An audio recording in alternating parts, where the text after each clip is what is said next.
A man emerges from the shadows. No policeman dares stop him. No court dares try him. No enemy survives long enough to tell the tale. And she, a waitress with a bruised face, cracked lips, huddled in a bus station restroom at 2 a.m., calls that very number. A number she swore she would never dial again. Just one call. Just 4 whispered words in the darkness. And an entire criminal empire is set ablaze because of her. Like to support the channel and comment the name of the city you're watching. I want to know how far this story has come.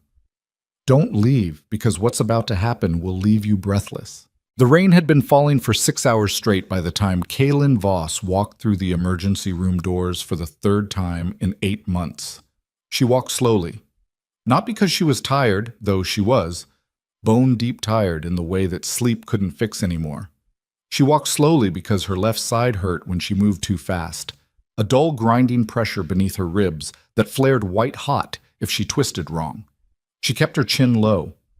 Her hair fell across her left cheekbone the way she'd arranged it in the gas station bathroom mirror 3 blocks away, carefully positioned to cover the worst of the swelling. The bruise had gone from red to deep purple in the hours since it happened. Foundation didn't touch it. She'd used half a travel-size compact, and the result was a smear of beige sitting on top of something the color of a rotting plum. The admissions nurse looked up. Her name tag said Reeves. She was maybe 50, with the kind of flat, careful expression that came from years of seeing things and deciding not to say anything about them. She recognized Kaylin. That was immediately obvious from the slight pause before she reached for the intake form. A half-second hesitation that said everything without saying a word. "Name," she said. "Kaylin Voss." She spelled the last name without being asked. "Date of birth?" "March 4th. "And what brings you in tonight?" Kaylin stared at a point just past the nurse's shoulder, a motivational poster on the wall. A cartoon sun above the words, "You are not alone." Someone had drawn a mustache on the sun with a ballpoint pen. "I fell," she said, "on the stairs." Nurse Reeves wrote something on the form. She didn't write "fell on the stairs." Kaylin could tell by the angle of her wrist that she was writing something longer than that. They put her in base 7, behind a curtain the color of old mustard. Fluorescent lights buzzed overhead with a frequency that sat right behind the eyes. A different nurse, younger, softer, clearly newer, took her blood pressure and winced at the reading without realizing she'd made a visible face. Kaylin's blood pressure had been running high for months. Stress did that. Living the way she lived did that. She sat on the paper-covered examination table and stared at the curtain and listened to the ER around her. A child crying 2 bays over. A man with a deep voice explaining something in rapid Spanish. The squeak of rubber soles on tile. The distant percussion of the rain against the building's exterior. She did not cry. She hadn't cried since the 4th month. Somewhere around month 4, she'd run out of the immediate kind of tears. The ones that came from shock, from pain, from the specific humiliation of looking at yourself in a mirror and not recognizing what you'd become. Those tears had a bottom. She'd found it. What was left wasn't peace. It was just empty. The attending physician was a man in his late 30s with tired eyes and a stethoscope he kept forgetting to use. He examined the cheekbone, the ribs, the back of her left hand where the skin had been scraped across something rough. He said possible hairline fracture, not displaced. They'd X-ray to be certain. He said it in the careful, neutral voice that meant he also didn't believe the stares. Then he left, and someone else came in. He wasn't in scrubs. He was in plain clothes, dark jeans, a charcoal button-down with the sleeves rolled to the elbows, a jacket that had been expensive once and was now just worn. He was maybe mid-30s, lean in the way of someone who moved a lot rather than someone who lifted weights. He had a face that was all sharp geometry, jaw, cheekbones, the particular set of eyes that noticed things and stored them away quietly. He stood at the edge of her curtain without fully entering. "Ms. Voss." She looked at him. "I already told them I fell." "I know you did." He reached into his jacket pocket and held out a business card between 2 fingers.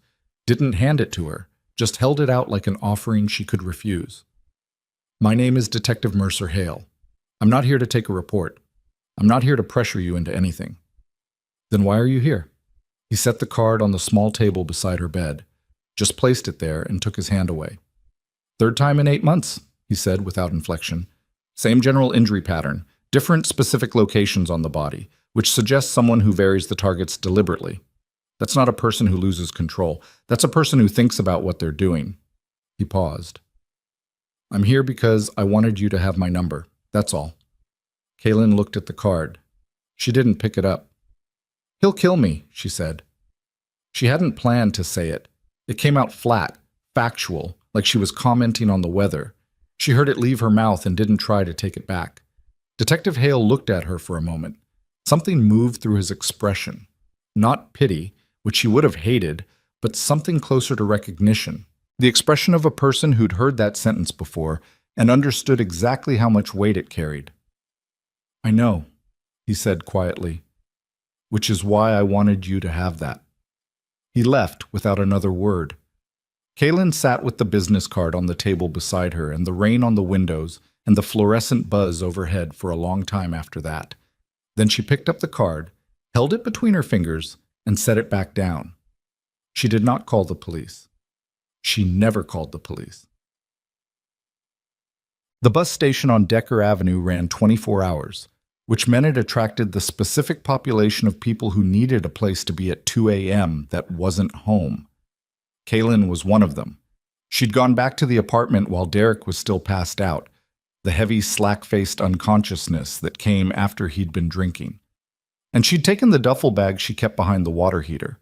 She'd been building it for 4 months. Change of clothes, $240 in small bills, her birth certificate in a Ziploc bag, a phone charger, 3 ibuprofen she'd been saving, a photograph she couldn't bring herself to throw away. She'd packed it the way a person packed for a disaster they knew was coming but couldn't predict the exact shape of. She sat in the women's restroom on the far end of the station and locked the stall door and sat on the closed toilet lid and shook. Her hands were the worst of it.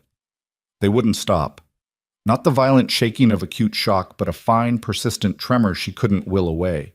She'd pressing her palms flat against her thighs, but she could still feel it. A vibration running up through her forearms that seemed to be coming from somewhere deeper than muscle.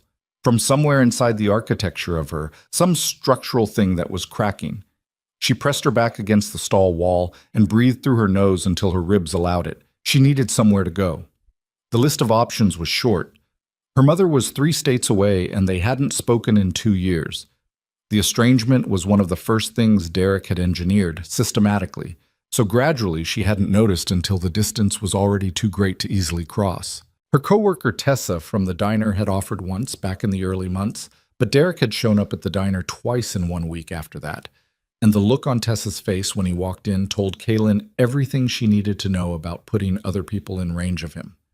There was a women's shelter on the east side. She'd looked it up. She'd memorized the address, then deleted the search history. She'd walked past it once on a lunch break, stood on the opposite sidewalk, and stared at the plain door and the small sign and thought about going in. She hadn't gone in. She told herself she would.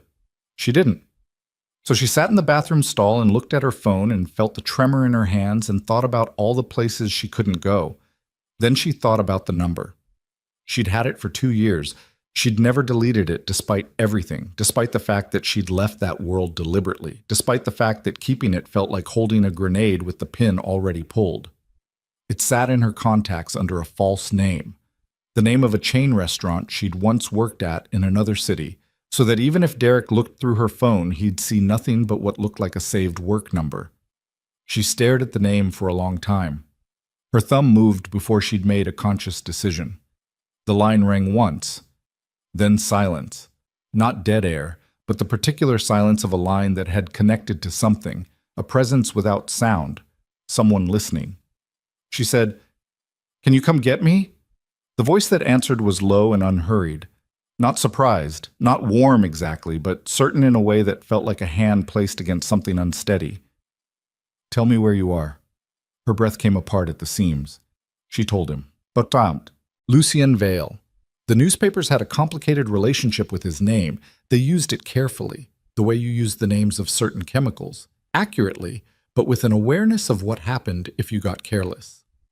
They'd called him a myth, an urban legend, a ghost story that the city's criminal infrastructure told to keep itself disciplined. They'd published exactly 3 photographs of him in 15 years of trying, and in each one his face was obscured by angle, by distance, by the particular talent he had for existing in spaces without quite being visible. He was 41 years old.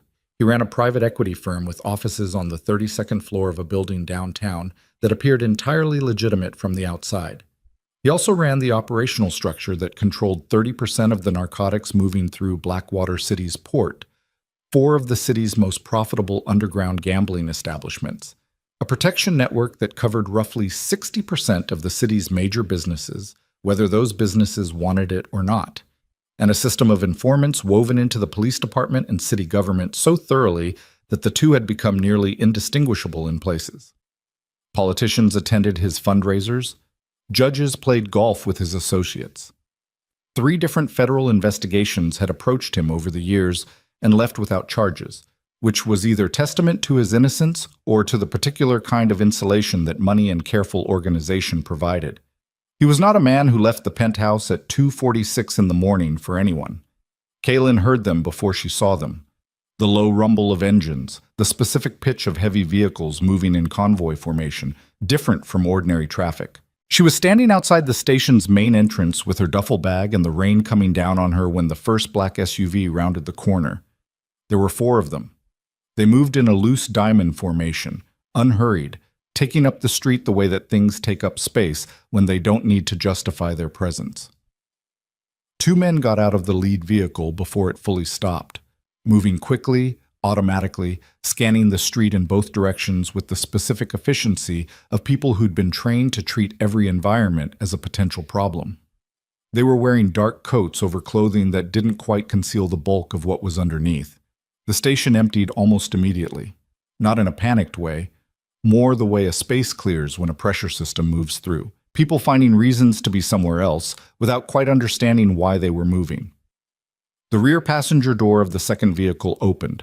Lucian stepped out. She hadn't seen him in 2 years. He looked the same and different in the way that people looked after time. The core of him unchanged, but the surface slightly altered, the lines around his eyes a little deeper, the set of his jaw a little harder. He was wearing a dark wool coat over what looked like clothes he'd already been awake in, and his dark hair was damp at the temples from the brief exposure to the rain. He moved across the sidewalk without hurrying, the 2 men who'd gotten out first automatically adjusting their positions around him without any visible signal exchanged. He stopped 4 feet from her and looked at her face. Something moved through his expression. It was brief, and she almost missed it, a tightening around the eyes, a compression of the jaw so slight it could have been imagined. Then it was gone, replaced by the carefully neutral expression she remembered from the days when she'd worked for him. The face he wore in rooms where he needed to be unreadable. "I'm fine," she said, automatically. He looked at her for another second. His eyes moved to the cheekbone, the split lip she'd been pressing her tongue against all night, the way she was holding the duffel bag against her right side because reaching with her left arm pulled at something under her ribs. "I know you're not," he said. He held out his hand. She looked at it. She thought about Detective Hale's business card sitting on the table in Bay 7. She thought about the shelter on the east side with its plain door. She thought about the way Derek's face looked in the seconds before things got bad, the specific flatness that came over his eyes, like something switching off. She took Lucian's hand. The penthouse occupied the top 2 floors of a building overlooking Blackwater Harbor, and it had the particular quality of spaces designed to make their security invisible. The walls of glass faced the water and the city skyline. The floors were pale stone. The furniture was expensive in an understated way, the kind of expensive that didn't announce itself but was present in the weight and texture of things. There were no obvious guards inside the residence itself, though Kaylin understood that this didn't mean absence. It meant they were elsewhere, which was different.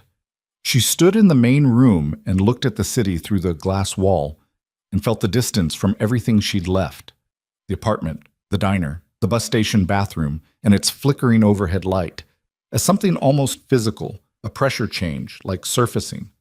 A woman named Petra brought her something to eat without being asked. Soup. Brown bread. The kind of food that was warm and uncomplicated. Kaylin sat at the kitchen island and ate it in silence while Petra moved quietly in the background and pretended not to notice how much of it Kaylin consumed, which was all of it. Lucien sat on the opposite side of the island with a glass of water he didn't drink. He watched her eat without speaking. She didn't look at him while she ate. Finally, when she'd set down the spoon and the bowl was empty, he said, "When did it start?" She looked at the bowl. "About 14 months ago." "Did you know what it was when it started?" She thought about that. "No, or—" She stopped. "I knew something was wrong. I just didn't know that what was wrong was the whole thing. I thought it was—" She shook her head. "It doesn't matter what I thought." "It does, actually." She looked at him. His face was still neutral, but there was something in his eyes, a quality of attention, of real listening, that she recognized from before. It was one of the things she'd noticed about him in those weeks at the Velvet Room, that when Lucien Vale was paying attention to you, he was fully paying attention to you, without the partial distraction or performance that characterized most people's listening. She'd found it unsettling then. She found it unsettling now. "I thought it was my fault," she said. "I thought if I was different somehow it would be different." He didn't tell her it wasn't her fault. He didn't say anything immediately. He just let her sentence sit in the air of the room without filling it with reassurance. She appreciated that more than she could explain. "His name is Derek Rayner," she said. "He runs drugs through the docks on the east side, small operation, but he has people." Lucien's expression didn't change. "He'll look for me," she said, "when he wakes up and I'm gone." "I know. I just need somewhere to be for a few days, until I can figure out—" "You're not staying for a few days," Lucien said. She looked at him. "I'm not?" "No." She felt something complicated move through her. Relief and discomfort in almost equal measure, the instinctive wariness of a person who'd learned to be cautious about rescue. "I don't need—" "Kaylin." He said her name quietly, without force. Just said it. "Sleep. We'll discuss the rest tomorrow." She wanted to argue. She was too tired to argue. She slept in a room with a real door that locked from the inside, the key sitting on the nightstand where she could reach it without moving from the bed. She lay in the dark with the rain against the windows and felt the architecture of the silence around her. Deep, protected, the quiet of a fortified thing, and understood, somewhere below conscious thought, that she was safe. She didn't know yet what that safety would cost. 2 years earlier, Kaylin had taken the waitress job at the Velvet Room because it paid double what the diner paid, and the tips, according to the woman who'd recruited her, were unreasonable. Both things were true. What the woman hadn't mentioned was that the Velvet Room's upper floors operated under a different set of rules than its public face, that the high roller tables in the back operated outside any regulatory framework, that the private rooms upstairs hosted meetings she wasn't supposed to know the content of, that the uniformed security staff had military backgrounds and didn't technically work for any registered company. She'd understood within the first week what kind of place it was. She'd stayed anyway. She needed the money. Lucien Vale ran the establishment from the shadows of it. He was present enough to be known, but absent enough to be deniable, appearing at odd hours, rarely at the gaming floor itself, but frequently in the back offices and the private areas, and always surrounded by the low-level hum of absolute authority that the staff responded to with the particular quality of deference given to things capable of serious harm. She'd given him coffee for the first time on a Tuesday night at 11 p.m., when she'd found him alone in the service corridor outside the main kitchen, leaning against the wall with his jacket off and his eyes closed, and the look of a man who hadn't slept in approximately 40 hours. She'd stood there with the tray and assessed the situation. Then she'd said, "You look terrible." He'd opened his eyes and looked at her with an expression of someone who genuinely hadn't expected that sentence. She'd held out the coffee. He'd taken it. That was how it started. For 6 weeks, she'd been a particular kind of invisible that happened to intersect with his schedule. She brought him coffee during the long nights when he was working through something complicated. She argued with him once, forcefully, when she found out from Petra that he'd been awake for over 50 hours. Not argued in the way of someone afraid to speak to him, but argued in the way of someone who found sustained self-destruction genuinely irritating. He'd looked at her through the argument with an expression she couldn't fully read. Then he'd eaten the food she'd put in front of him, and the argument had ended. The shoulder happened in week 4. She'd been in the back office clearing the service tray when she heard voices go sharp in the adjacent room, a meeting that had evidently stopped being a meeting, and then the particular crash and disruption of a fight behind closed doors. She'd stood very still for about 15 seconds. Then 2 of Lucien's people had appeared through the door with the look of men managing a situation, and she'd seen the blood through the doorway. She went in. A man she didn't recognize was being removed through the other exit. Lucien was standing beside the desk with his jacket on the floor and blood soaking through the left shoulder of his shirt, the specific dark spread of a wound that was serious but not immediately catastrophic. 2 of his people were hovering with the anxious uselessness of men who were excellent at violence but had no framework for the aftermath of it. Kaylin had said, "Someone get me the first aid kit and tell the other 2 to get out." Lucien had looked at her. "Now," she said, not to him but to the room. She'd stitched it. Her hands had been steady. She'd had a summer in her early 20s working for a traveling medical clinic that had taught her practical field skills that her formal life had never called for since. She'd worked in silence, and he'd sat still for it, watching her with an attention that might have been unsettling if she'd let herself notice it fully. When it was done, she'd said, "Who was that?" "Someone who thought he could renegotiate an agreement in person," Lucien said. "Did it work for him?" "No." She'd stood and gathered the kit. At the door, she'd paused. "You should eat something. Blood loss drops your glucose." She'd walked out. 2 weeks later, she'd given her notice at the Velvet Room. She'd taken a different job at a different diner and told herself it was because the hours were better. She hadn't thought about the truth of it too carefully. She hadn't thought about Lucien Vale for months after that. Not until Derek. Derek Rayner had charm the way certain kinds of weather had charm. Spectacular on first encounter, dangerous if you stayed in it too long.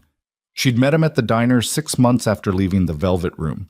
He was good-looking in an uncomplicated way, broad-shouldered, easy smile, the kind of confidence that read as security. Before you understood, it was something else entirely. He'd asked for her number. She'd given it to him because nothing about him had triggered the particular awareness she'd developed for certain kinds of people. He didn't read as dangerous. That was the thing she'd think about later. The gap between how something presented and what it actually was. The failure of her own perception. The first incident happened 3 months in. She'd spent the night. She'd woken at 4 a.m. to find him standing at the foot of the bed in the dark, watching her, and she'd said his name, and something in his face had been wrong in a way she didn't have language for yet. He'd told her she'd been talking in her sleep. She'd believed him. The actual first incident happened 6 weeks later. After that, she'd begun to understand the shape of the thing she was in. She'd tried to leave 4 times. Each time, she'd learned more precisely what the word leave actually cost in his framework. He had a particular gift for identifying the specific dimensions of a person's world and making himself necessary to all of them, her job, her housing, the few connections she had in the city, so that by the time she fully understood she was trapped, she was genuinely trapped. The logistics of it. That was the thing that people who hadn't been in it rarely understood. It wasn't only fear that kept a person in place, it was logistics. The architecture of dependency that got built around you while you weren't paying attention. Now she lay in Lucien's safest room and stared at the ceiling and ran through the variables. Derek would wake up. Derek would find her gone. Derek would understand that the level of preparation required for what she'd done. The packed bag, the cash, the phone she'd bought under a fake name 3 months ago, meant she'd been planning, which would feel to him like a betrayal compounded by deception, which would drive him to a specific and predictable kind of extreme. He would look for her. He would not stop looking. She pressed her palms flat against the bedsheet and felt the tremor, still there, finer now, like something settling. She did not know, lying there in the dark, that Derek's search would eventually reach a different kind of conclusion than either of them anticipated. She did not know that in approximately 36 hours, Derek Rayner would make the single worst decision of his life. He would send Lucien Vale a message, and everything would accelerate toward something none of them could stop.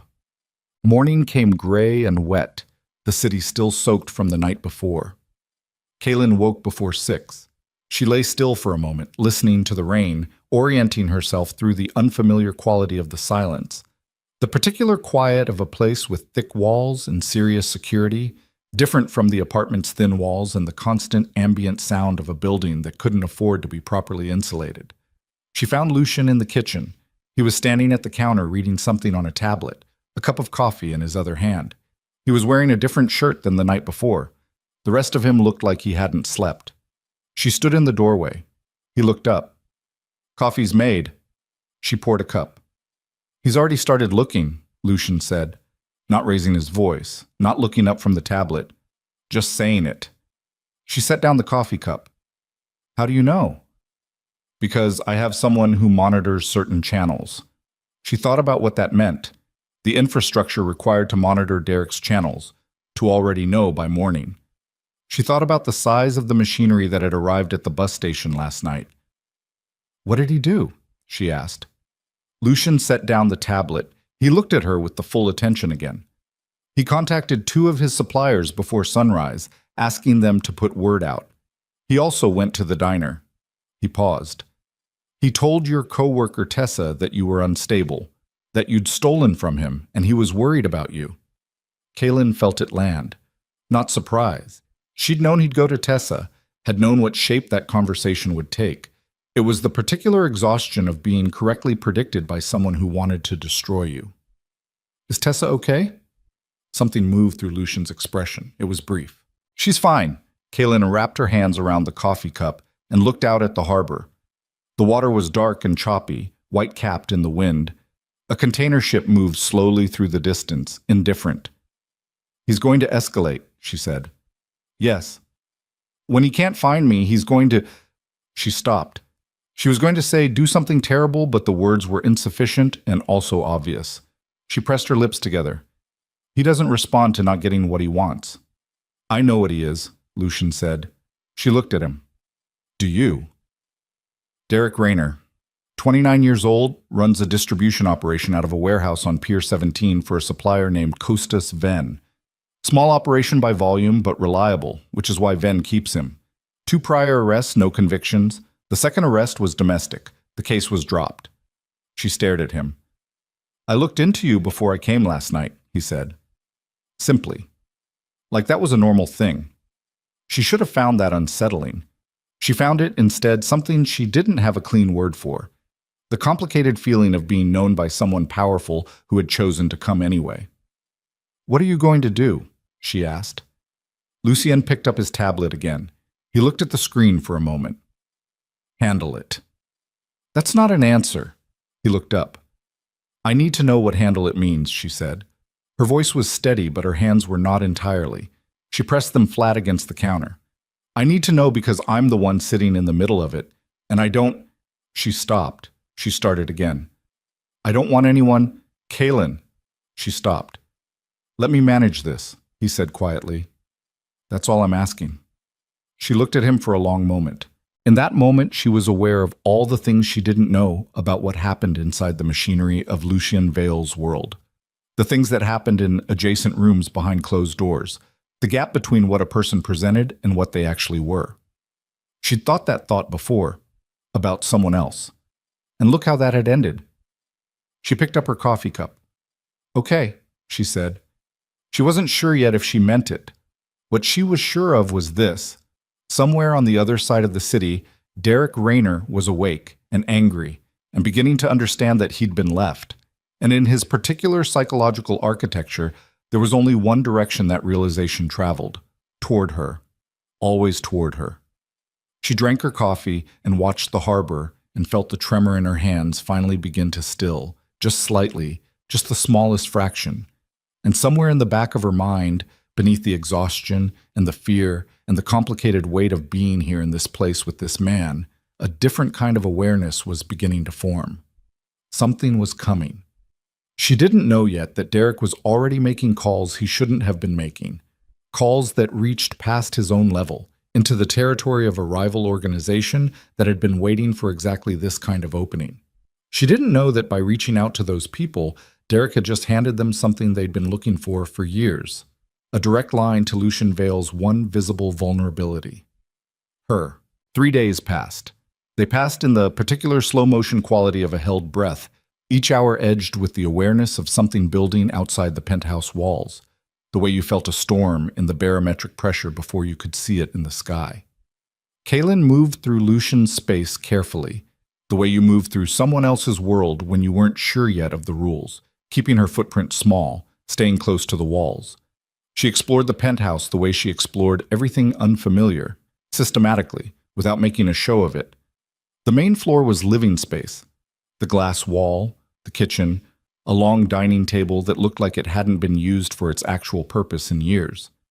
The second floor was offices and private rooms she didn't enter. There was a gym she used at 5 in the morning when no one else was awake, running on the treadmill until the tremor in her hands went away and the inside of her head went quiet. There was the rooftop, accessible through a steel door with a keypad that Lucien had shown her the code for on the second morning without explanation. She went up there when the rain cleared, which wasn't often. She did not see Lucien frequently. He moved through the space on a schedule she couldn't map, present at certain hours, absent at others, occasionally arriving in the early morning with the specific tension of someone coming from something difficult that he had no intention of discussing. He ate when Petra put food in front of him. He slept less than anyone she'd ever known. When they were in the same room, the air had a particular quality, dense, charged in the way of spaces where something significant was being carefully not said. He checked on her. Not intrusively. It was more like a recurring inventory, the way you checked on something you'd taken responsibility for. A brief appearance in whatever room she was in, a question about whether she needed anything, a look that took in the state of her and registered the answer without asking it directly.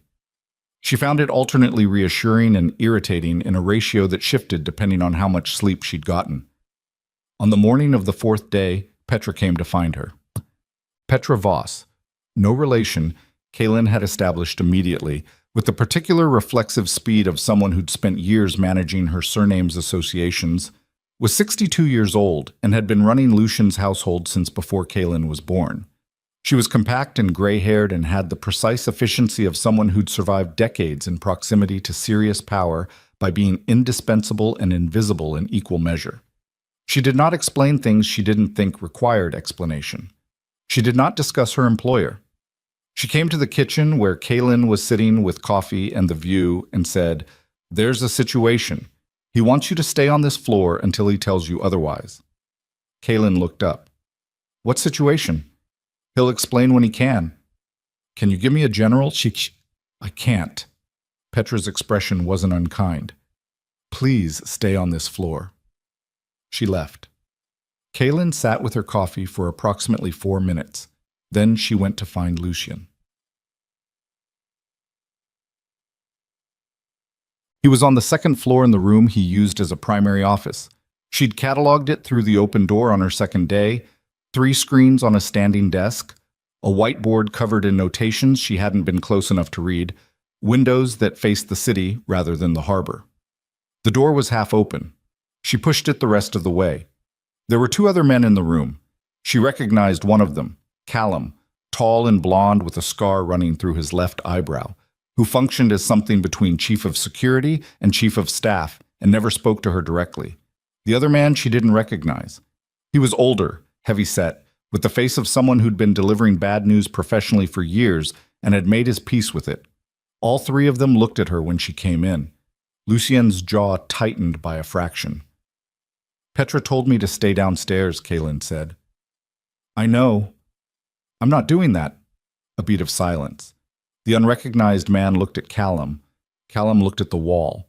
Lucien looked at Kaylin with the particular expression of someone reassessing a variable. "Give us a minute," he said to the room. The 2 men left. Callum pulled the door mostly closed behind him. Lucien turned back to the screens. He stood with his arms crossed and his back partially to her, looking at something on the center display that she couldn't see the content of from where she stood. His shoulders were set in the specific way of someone managing something they hadn't expected. "What happened?" she said. "Derek made contact with Costas Venn yesterday morning." He said it to the screen, then turned to face her. "Not normal business contact. He went to Venn with information." "What information?" "Information about my operation. specifically about routes and schedules that would be useful to someone looking for a vulnerability. He paused. In exchange for protection and a sum of money, Derek gave Ven's organization a blueprint for accessing certain logistical gaps in how I move things in and out of the harbor. The room felt slightly smaller than it had a moment ago. "He sold you out," she said. "He sold what he thought was useful. A small-time runner on Pier 17 doesn't have access to anything genuinely sensitive about my operation, but he had enough peripheral observation over enough time to construct something that looked credible. And Ven? Ven's been looking for an angle on me for 4 years." He said it matter-of-factly, without heat. "He has the resources to weaponize even partial information. The question isn't whether Derek's data is accurate. The question is whether Ven believes it is." Kaylin stood very still.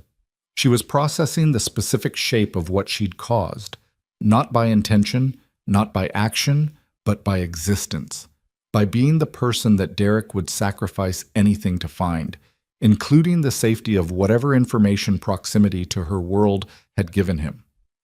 "This is because of me," she said. "This is because of Derek."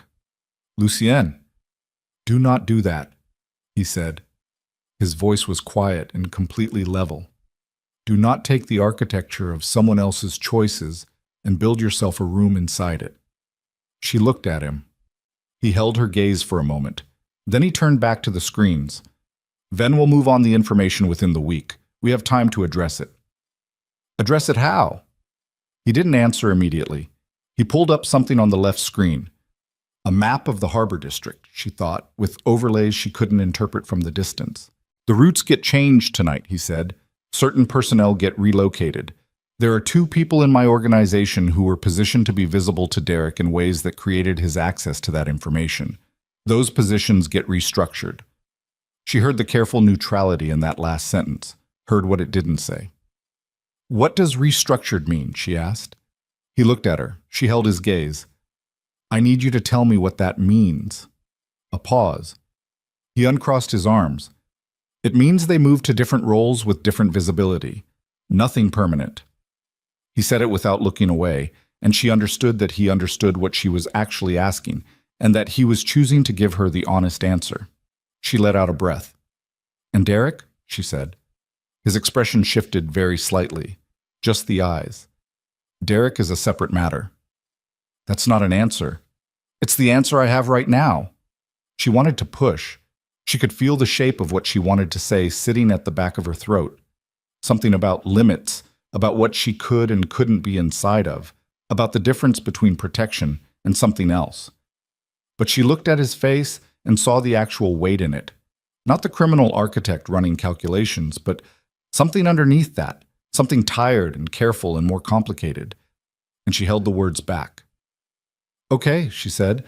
She left the office and went back downstairs and stood at the glass wall and looked at the harbor for a long time with her arms wrapped around herself, feeling the particular cold of a decision she hadn't technically made yet, but that was already shaping itself around her like weather.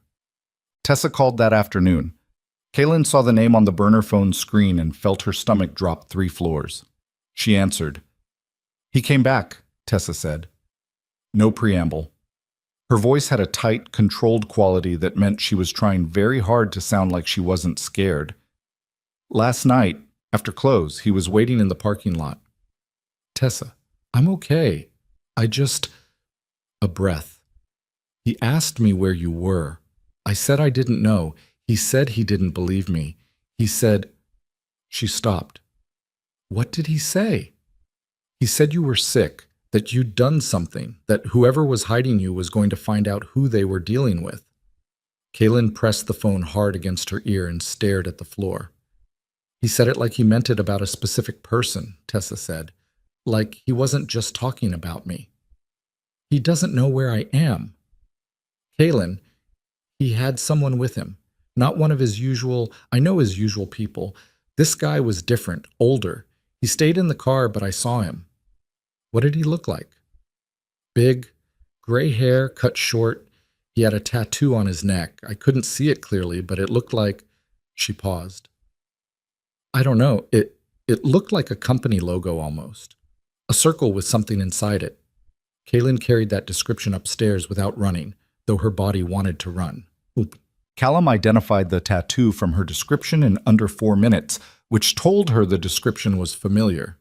He and Lucienne exchanged a look over her head that she wasn't supposed to see and absolutely saw. "Tell me," she said. Lucienne sat down. He sat in the chair behind his desk the way he sat when he was deciding how much to say. Leaning slightly forward, forearms on the desk, a stillness that was different from relaxation. It was the stillness of something that had stopped moving in order to be more precise. "The tattoo is a marker used by Ven's senior operational people," he said, meaning Derek isn't just working with Ven's organization. He's been elevated enough that they're sending senior personnel to assist him. The room was very quiet. "Why would they do that?" Kaylin asked. She heard her own voice come out flat and clear, which surprised her because her chest felt like someone was standing on it. "Because Derek gave them something worth senior personnel," Lucian said. "Or he promised them something." He paused. "Or both." She sat down on the edge of the chair facing the desk without being invited to. Her legs had made the decision before her mind caught up. "They're not looking for me to return me to Derek," she said. "No. They're looking for me because I'm—" She stopped. The sentence completed itself in her head without her permission. "Because I'm the thing that gets you to come out from behind your walls." "They're going to use me." Lucian looked at her. His face was doing the unreadable thing again, but behind it, she was getting better at reading what was behind it. Something was working very hard. "You're going to tell me I should leave," she said. "That being here is what makes me a target, and if I go somewhere else, they lose their angle." "You should leave," he said. "Where?" He was quiet. "Where would I go that Ven's organization couldn't find, Lucian? I don't have your infrastructure. I don't have—" She pressed her hands flat on her thighs. The tremor was back. She hated it. "If I go to a shelter, they find me in a week. If I leave the city, I have $240 and a fake phone. There's nowhere I can go where I'm harder to get to than here." He stared at the desk surface for a moment. "I know," he said. "So don't tell me to leave." "I know," he said again, differently. She looked at him. The weight of the silence between them had a different texture than usual. It wasn't the careful not saying of people managing an undefined proximity. It was something more direct than that. Two people sitting in the shape of a problem that had no clean solution and acknowledging it without performance. "I'm sorry," she said. He looked up sharply.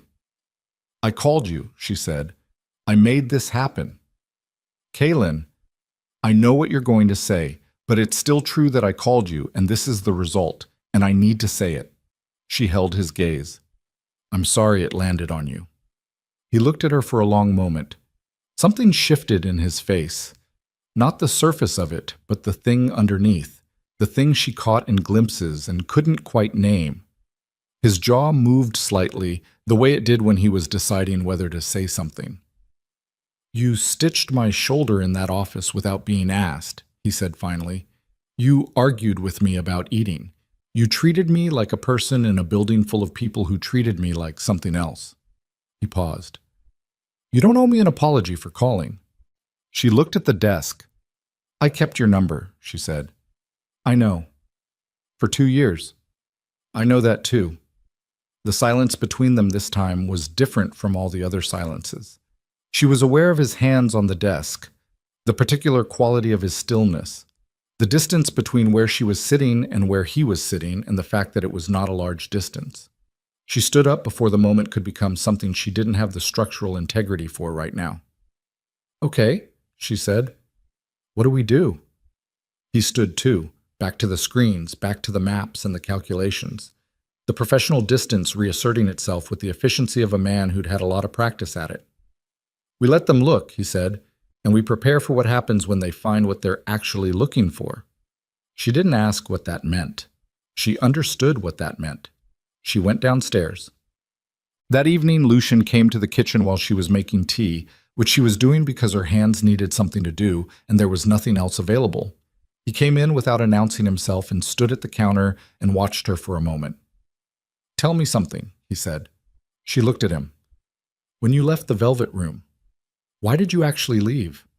She turned back to the kettle. The water was just beginning to sound. The job paid well, she said. The environment was... She stopped. It was a lot. That's not why. She poured the water. Steam rose. She watched it dissipate. No, she said. It's not. She turned around and leaned against the counter with the mug and looked at him across the kitchen. He was standing with his arms loose at his sides, which was unusual for him. He generally held his body with more deliberate containment than that. You were too much, she said. Not in a bad way, just... She felt for the words. I was working there because I needed money. I was going to work there for 6 months and leave, and that was the whole plan. And then... She shook her head slightly. You complicated the plan. He was very still. That's why I left, she said, because staying felt like making a different kind of choice than I was ready to make. He looked at her for a long moment. And now, he said. She held the mug and felt the heat of it against her palms and looked at him across the kitchen. Now I'm standing in your kitchen at 9 p.m. in borrowed clothes hiding from my abusive ex-boyfriend who's apparently entered into a strategic partnership with a mid-level crime syndicate, she said. So the choice seems to have gotten made without me. Something moved across his face. It was close to a smile. Not quite. I've missed you, he said. Straightforward, with no architecture around it. She looked at her tea. Don't do that, she said quietly. Why? Because I can't. She stopped. She pressed her lips together. I can't have things feel complicated right now. I need things to be clear. I need to be able to think. He nodded. Once, slow. He understood the distinction. Okay, he said. He left the kitchen. She stood with her tea and the steam and the harbor visible through the dark glass and felt something ache in her chest that she refused to examine too closely. The attack happened on a Thursday. Lucien had a prior commitment, a charity event, genuinely legitimate, the kind of public appearance that maintained the surface of his legitimate business life, that he hadn't canceled because canceling it would signal awareness of Ven's move, and signaling awareness would accelerate a timeline he was still preparing for. He'd told Kaylin she'd be staying at the penthouse. She'd agreed. She'd meant it. What changed was the call from Tessa at 7:15, 40 minutes before Lucien was scheduled to leave. Tessa's voice stripped down to barely functional, breath coming wrong, saying that 2 men were at her apartment building and she was locked in her bathroom and she didn't know what to do.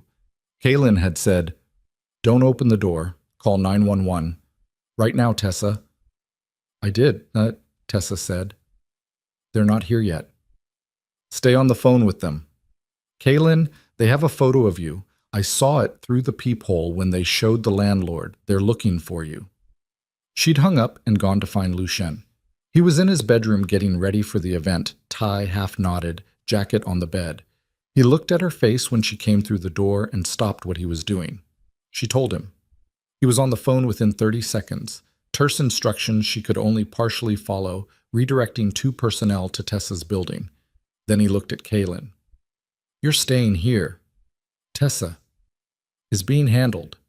He held her gaze. "You stay here." She held his gaze back. "She's there because of me.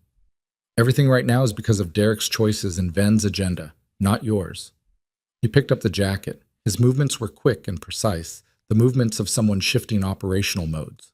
"Callum will be on this floor. 2 others on the building perimeter. You stay inside. You stay away from the windows. You answer your phone if I call." She wanted to argue. The argument died in her throat because he was right and she knew it. He shrugged on the jacket. He stopped at the door. "I'll be 2 hours, he said. "Okay." He left. She stood in the middle of his bedroom.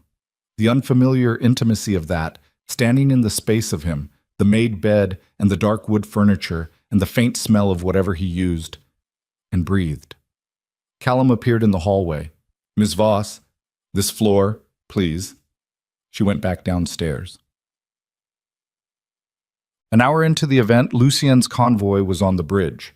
She knew this because Callum took a call that made the muscles in his neck go tight, and that was enough. She crossed the room to him before he could manage his expression into something controlled. What happened? He put his hand over the phone. Ms. Voss. Callum. What happened? He looked at her. He made a decision. Ambush on the Carver Street Bridge, he said. Gunfire. The floor felt slightly uncertain under her feet.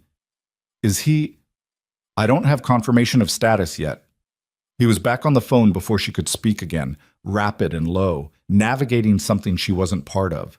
She stood in the middle of Lucien's living room with the harbor black and rain-blurred beyond the glass wall, and felt something happen in her chest that she hadn't been prepared for. Not the abstract fear of a person in a dangerous situation, but the specific, localized, terrifying fear of someone who had let something matter to them. She pressed the back of her hand to her mouth. She stood there and waited. 11 minutes later, her phone rang. She answered before the first ring finished.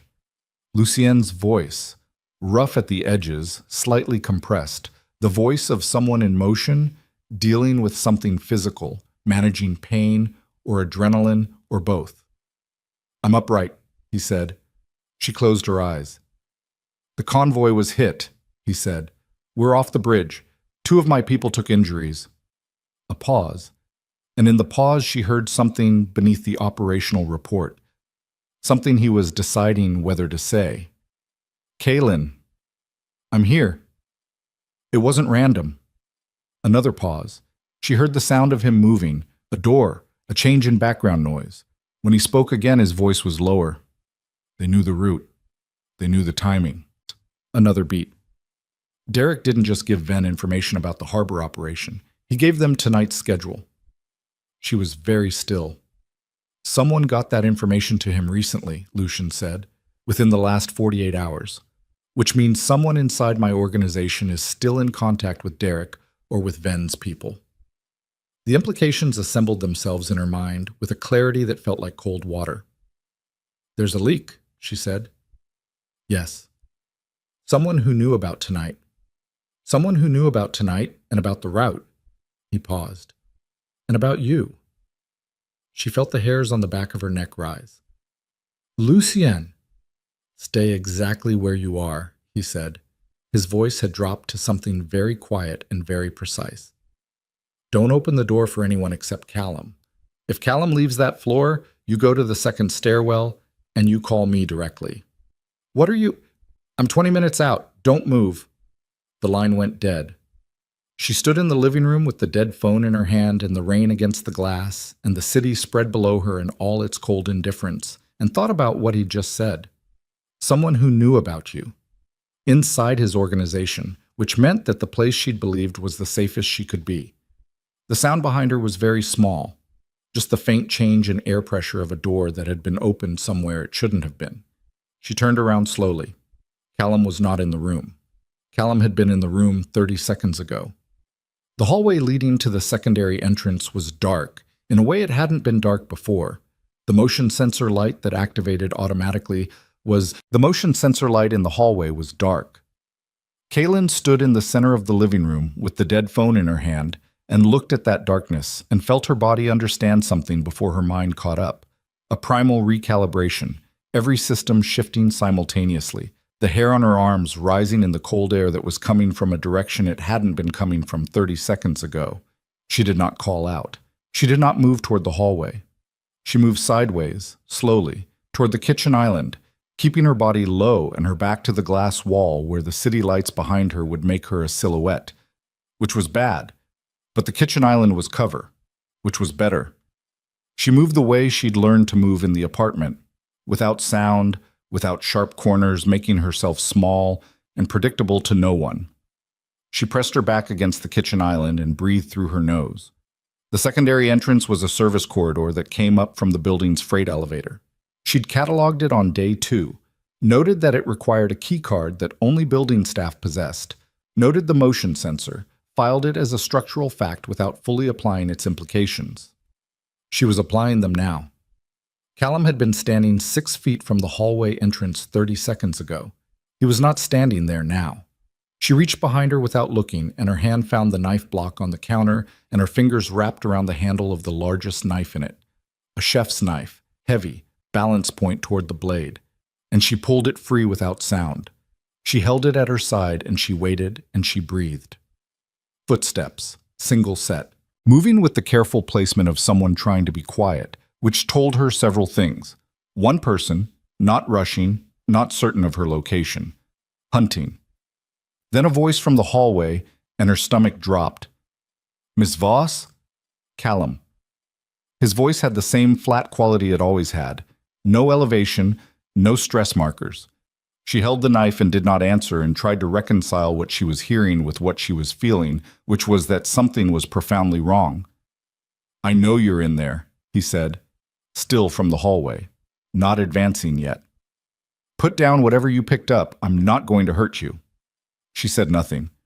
"Lucien is on his way. He wants you relocated. The penthouse has been compromised." She pressed her spine harder against the cabinet and thought about that sentence. Relocated. The specific word choice of it. Not moved or taken somewhere safer. Relocated. "Why is the hall light off?" she said. A pause. Half a beat too long. "Motion sensor's been glitching," he said. "For 2 days. Lucien knows about it." She thought about whether that was true. She thought about whether she had any way to verify it. She thought about Lucien's voice on the phone 11 minutes ago. "Don't open the door for anyone except Callum." And she thought about the fact that Lucien had also said someone inside my organization. "Call Lucien," she said, "right now. Put him on speaker." Another pause. "He's managing the situation on the bridge. I can't call him," she said. "Or I stay behind this counter until he walks through the front door himself." Silence. She heard him shift his weight in the hallway, the small sound of a person making a decision. Then he came around the corner. He was alone. He was in his usual clothes, dark jacket, the wire of an earpiece just visible. His hands were visible and empty. His face was the same calibrated neutral it always was, the face of a man who'd made a career of giving nothing away. But his eyes were doing something she'd never seen them do before. They were moving. Quick, micro movements, taking inventory of the room, the windows, the exits, her position, with the systematic efficiency of a man running tactical calculations. Not the eyes of someone reassuring, the eyes of someone assessing. She kept the knife at her side. "Where are you taking me?" she said. "Somewhere safer than here." "Where?" "A secondary location. Lucien told me not to move unless he called me directly." She watched his face. "He called me 7 minutes ago. He said he was 20 minutes out. He said to stay exactly where I was." Callum looked at her. The calibration shifted. It was subtle. The kind of shift that only happened in faces that were almost perfectly controlled, the last 2% giving way. Something behind his eyes changed quality, the performance of reassurance dropping away like a coat sliding off a hook.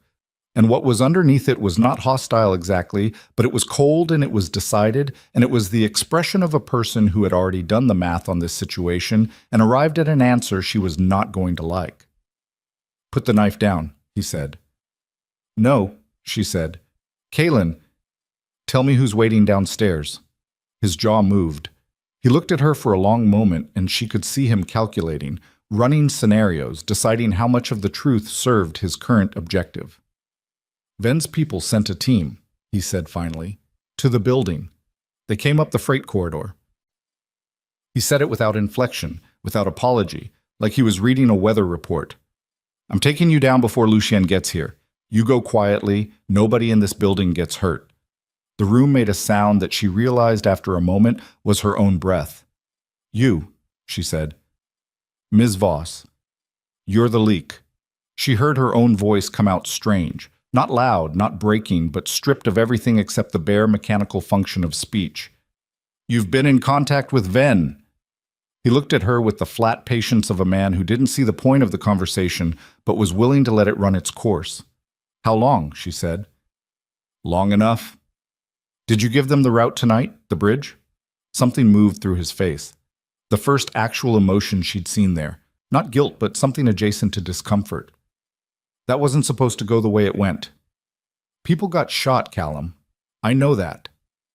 "Lucien's people." "I know what happened." His voice tightened fractionally. "It wasn't supposed to be a hit. It was supposed to be a demonstration. Ven wanted Lucian distracted while the team came up here. That's all it was supposed to be. She looked at him and understood, with a terrible clarity, that he believed that distinction mattered. That in whatever negotiation he'd constructed in his own mind between loyalty and self-interest, the line he'd told himself he wasn't crossing was a line he'd in fact already obliterated. "You've worked for him for 11 years, she said. "I know how long I've worked for him." "Then why?" "Because Ven offered me something Lucian never will." He said it without heat, like he'd already processed the emotion out of it long ago, worn the feeling down to a smooth fact he could carry without discomfort. A clean exit, money enough to disappear. All I had to give him was access. "Access," she repeated, "to me." He looked at her directly, to a leverage point. She held the knife and looked at him and felt something go very cold and very quiet inside her. Not panic. She'd been past panic for the last 3 minutes. What replaced panic, she was discovering, was a particular quality of attention. The kind that happened when a person's system stripped everything non-essential away and left only the immediate geometry of survival. The knife was 12 inches of carbon steel. She knew how to use a kitchen knife in ways that were practical rather than violent. She'd worked in restaurant kitchens for a combined 6 years. She knew the weight of it, the extension of it, the difference between holding it correctly and holding it in the way that well-meaning people in movies held knives, which would get you hurt. Callum was 6'1" and had military training and was standing 8 feet away. Those were the facts. "Tell me one thing," she said. "Is Lucian actually 20 minutes out?" Callum's expression changed again. The smallest softening, not kindness, but something that might have been respect for the directness of the question. "Yes," he said. "He's actually coming. And if I go with you now, you're leverage, not a casualty. Ven needs you functional to make Lucian negotiate. That's the whole mechanics of it." "And when the negotiation ends?" He didn't answer. She looked at his face and understood that the silence was its own answer and that she had approximately 30 seconds before he stopped allowing the conversation to continue. She threw the knife, not at him. She threw it past him, hard, at the glass panel beside the main entrance, and it hit with a sound like a small explosion, a crack that spread from the impact point in a starburst fracture, and Callum's head turned toward the sound for 1/2 second from pure reflex. She ran. Not at him, and not away from him, but past the kitchen island toward the second stairwell door, the one Lucian had pointed out on her second day, the one on the far side of the dining room behind the decorative panel that looked like a wall. She hit the panel at full speed with her shoulder and felt it give, and then she was through it, and the door was steel, and she pulled it open and went through, and then she was running downstairs, 2 at a time, the metal ringing under her feet, her hand dragging on the railing for balance. She could hear him behind her. Not close. 5, 6 seconds of head start. But he knew the building, and she only knew what she'd mapped in 4 days of careful looking. She hit the landing for floor 31 and kept going. 30, 29. She was breathing hard through her mouth, her ribs sending bright flares of protest with every landing impact, the hairline fracture the ER doctor had mentioned making itself known with pointed efficiency. She went through the door at the 28th floor because going all the way to the ground meant walking into whatever Ven had waiting in the lobby, and she needed a phone, and she needed somewhere to be that was not a stairwell with one entrance. The 28th floor was office space, dark, the kind of corporate dark that was absolute after hours. No ambient light except the emergency exit signs and the city glow coming through the exterior windows. She ran to the nearest window and pressed herself against the wall beside it and looked out at the angles she could see. 2 black vehicles on the street below. Not Lucian's configuration. She'd memorized Lucian's configuration. She pressed her back against the wall and breathed. Her phone. She still had her phone in her hand. She'd been holding it when she ran, hadn't let go of it. She looked at the screen. 3 missed calls from Lucian in the last 4 minutes. She called him back. He answered on the first ring. "Where are you?" Not a question. The compressed, stripped voice of a man moving. 28th floor, East Wing office space. She was whispering. "Callum is Ven's contact. He's in the stairwell." Silence that lasted 1 full second. "Say that again." "Callum, he's the leak. He tried to take me down to a team in the lobby." She was watching the stairwell door across the dark office. Lucian, there are two vehicles outside that aren't yours.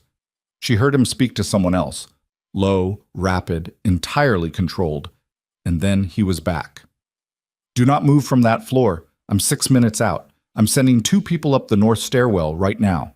A pause. Kaylin, I'm here. You're okay. She looked at the stairwell door. It hadn't moved. Ask me again in 6 minutes, she said. Lucien arrived in 4. She heard him before she saw him. The sound of the stairwell door opening with force, the low exchange of voices, the specific weight of his footstep that she'd apparently memorized without intending to. He came through the door with 2 of his people flanking, and he moved through the dark office toward her with the directional certainty of someone who'd been given her exact position. And he stopped in front of her and looked at her face, and then he looked at the rest of her with the same comprehensive inventory she'd seen him do twice before. Ribs, she said, before he asked, and I'm fine. He put one hand on the side of her face, not romantic, clinical, tilting her face toward the emergency light to look at her eyes, checking for shock. His hand was cold, and there was dried blood on his knuckles that she didn't ask about yet. He looked at her for a moment, then he took his hand away and turned to the taller of his 2 people. Find Callum, he said. Quiet. The particular quiet of something that had moved past anger into a register below it. Bring him to the secondary office. Don't let anyone else touch him. The man left. Lucien stood in the dark with her and the city light coming through the windows and said nothing for a moment. He was doing the thing where he was processing something enormous, with absolute surface stillness, like a pressure vessel containing something at high temperature.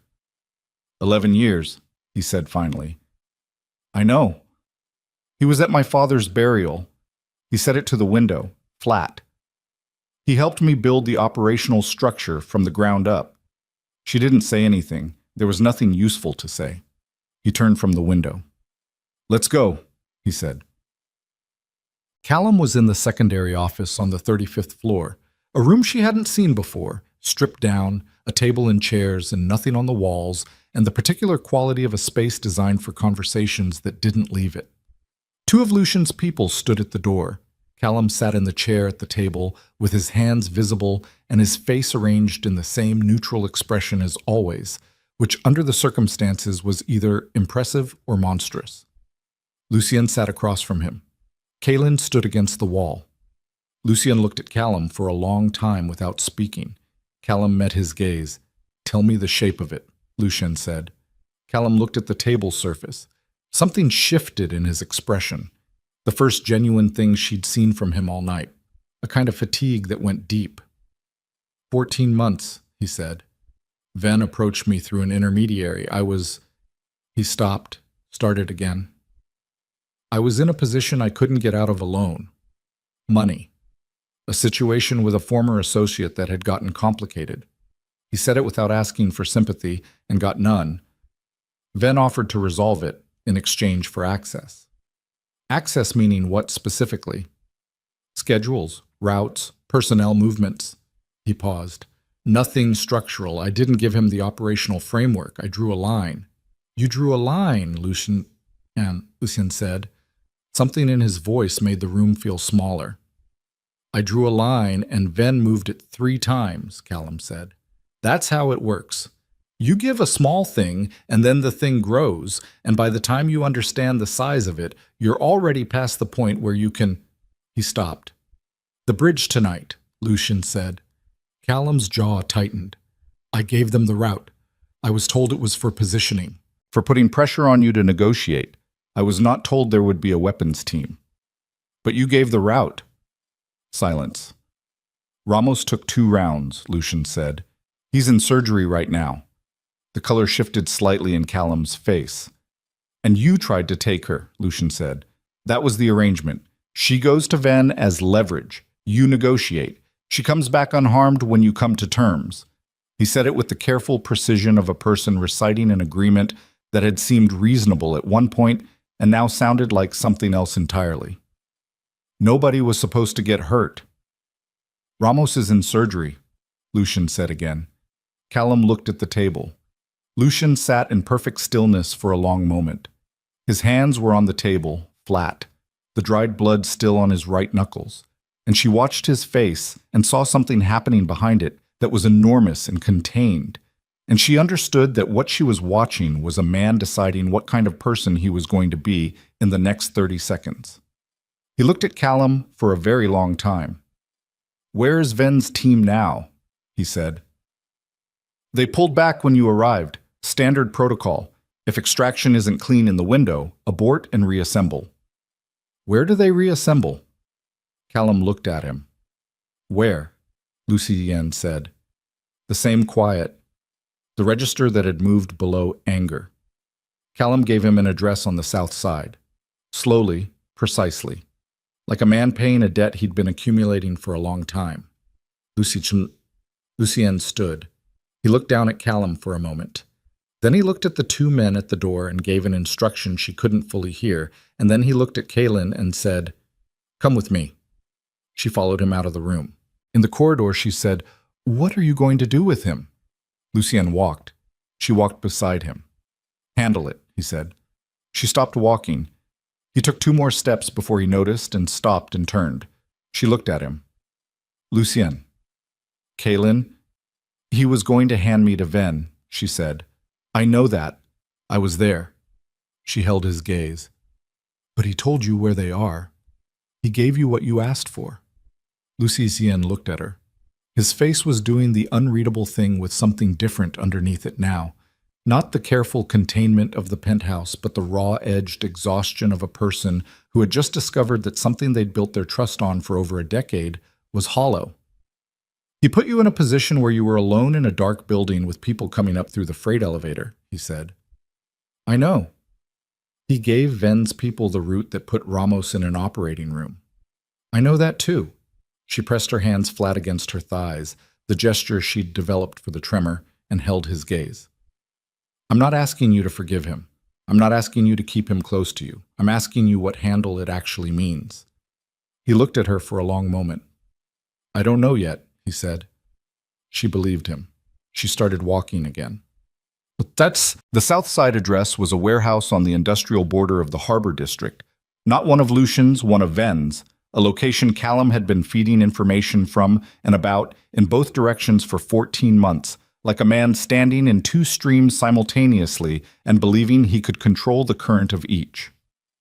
Lucien's people moved on it within the hour. Kaylin was not there for that. She was back at the penthouse, a different one, a secondary location she hadn't known existed, 3 floors in a building on the opposite side of the harbor, with Petra and one other person and the specific knowledge that things were happening in the dark of the city that she had no visibility into. She sat at the window and looked at the harbor and thought about Callum's face during the interrogation. The fatigue in it. The particular exhaustion of a person who'd been managing a double weight for so long that they'd lost the memory of what it felt like to carry only one thing. She thought about Derek, his face in the early months, before she understood what the flatness in his eyes meant. The way she'd looked at him across the architecture of her own misreading and seen something that wasn't there. She thought about the gap between what people presented and what they were. She thought about Lucien, the man who'd sat outside her door at night so she could sleep, who'd built her safety out of violence and infrastructure and the particular kind of ferocious, quiet attention he paid to things that mattered to him. She thought about what it cost to be something like him in a world like this one. Her phone rang at 2:15 in the morning. Lucien's voice was different this time, flatter, post-operational. "It's done," he said. "Are you hurt?" "No." "Your people?" "Minor injuries. No casualties." She breathed out. "Ven?" she said. A pause. "Ven was not at the warehouse," Lucien said. "He moved locations sometime in the last 3 hours." Another pause, and in it she heard something shift in his voice, something careful and significant. "He has Derek with him." She was very still. "We found communication logs at the warehouse," Lucien said. "Derek has been more embedded with Ven's operation than I understood. He's not just a source. Ven has been running him as an asset, grooming him for something specific." "What specific?" Lucien was quiet for a moment. "There's footage," he said, "from before tonight, recorded on Derek's phone. His voice was very controlled. He's been documenting your movements. For months. From before you called me. He had surveillance on the diner, on your routes, on the building where you lived. A pause. He gave Ven a detailed profile. Everything about you. Every vulnerability. Every pattern. The room felt very cold. He built a target profile, she said. Yes. On me. On you. A beat. Because he understood before either of us did what you would eventually mean to me, and he sold that information to someone who wanted to use it. She put her hand over her mouth. Kaylin. She took her hand away. He knew, she said. He knew about the Velvet Room. He knew about you. That whole time he was with me. Her voice stopped working properly. She made it work anyway. He targeted me because of you. It appears that way, Lucienne said quietly. She sat with that for a moment. The full architectural weight of it. Not just the 14 months of what Derek had done to her, not just the bruises and the fear and the careful, methodical destruction of every connection she had in the world, but the possibility that it had a structure she hadn't seen, that she had been selected, that the cruelty hadn't been random or personal or even about her, that she had been a means to an end in someone else's longer game. She didn't know yet whether that made it worse or different or just another shape of the same terrible thing. I need you to find him, she said. I'm going to find him. And Ven. I'm going to find him too. She looked at the harbor, black water, light on its surface, the city's reflection broken up by the current into something unrecognizable. When you do, she said. Then she stopped. She thought about what she actually wanted to say. She thought about all the versions of the sentence, the ones that asked for mercy, the ones that demanded it, the ones that specified the particular shape of what she needed the ending to look like. When you do, she said again, I want to be there. Lucienne was quiet for a long moment. Okay, he said. She hung up and sat in the dark with the harbor light on the water and felt something complete its transformation inside her. The last remnant of the person who'd sat in the bus station bathroom and shaken, who'd pressed her palms against her thighs and tried to make the tremor stop, who'd moved through the world at minimum footprint and called herself practical when what she was afraid. She was still afraid. But the fear had changed shape. It was no longer the fear of a person waiting for something to happen to them. It was the fear of a person who had decided to be inside what happened next rather than beneath it. She sat with her hands in her lap and looked at the black water and waited for morning. And somewhere in Blackwater City, in a location that Lucien was already triangulating through the remnants of Ven's warehouse communication network, Derek Rayner was sitting in a room with a man who had spent 4 years building toward this specific moment. And neither of them knew yet that the woman they'd spent 4 years using as a piece on someone else's board had just... Morning came in gray and hard, the kind of dawn that didn't so much arrive as it simply replaced the dark with something marginally less absolute. Kaylin had not slept. She'd sat at the window of the secondary penthouse and watched the harbor change color from black to gray to the particular flat silver of a winter morning with no sun behind it, and she'd thought about Derek. Not the Derek of the early months, the charming surface of him, but the Derek underneath that surface, the one she'd glimpsed in fragments before she understood what she was looking at, the Derek who stood at the foot of her bed in the dark watching her sleep, the Derek who'd spent months before she ever met him collecting intelligence on a woman he'd selected from a distance like a hunter selecting terrain. She thought about that, the coldness of it, the calculation. She'd thought what happened to her was personal. She'd thought it was random. She'd thought in her worst moments that something in her had drawn it, some quality of vulnerability that men like Derek could smell, some failure of discernment, some deficiency she could have corrected if she'd been paying better attention. It was none of those things. She'd been chosen, for what she represented, for who she might eventually call. She sat with that knowledge and felt it settle into her like ballast, heavy, ugly, but stabilizing in a way she hadn't expected. Because if she'd been chosen deliberately, then what happened to her wasn't the result of some essential flaw in her. It was the result of someone else's plan, and someone else's plans could be answered. Lucienne arrived at 6:40 with 2 people she didn't recognize and the look of a man who'd been awake all night making decisions. He stopped in the doorway and looked at her. You didn't sleep, he said. Neither did you. He came in and sat across from her and put a tablet on the table between them. On the screen was a map of the Southern Harbor District, industrial zone, warehouses, the specific geography of the part of the city that existed to move things without being watched. We found Ven, he said. Her chest tightened. He relocated to a facility on the South Basin, private industrial property registered to a shell company. We traced it through a chain of 3 holding entities that Callum's communication logs gave us the thread to follow. He touched the screen. A warehouse complex near the waterline, gray buildings, a private access road. He's been there since before midnight. He has 6 of his senior operational people with him and a larger contingent of contracted security. And Derek, she said. Derek is there. She looked at the map. How do you know?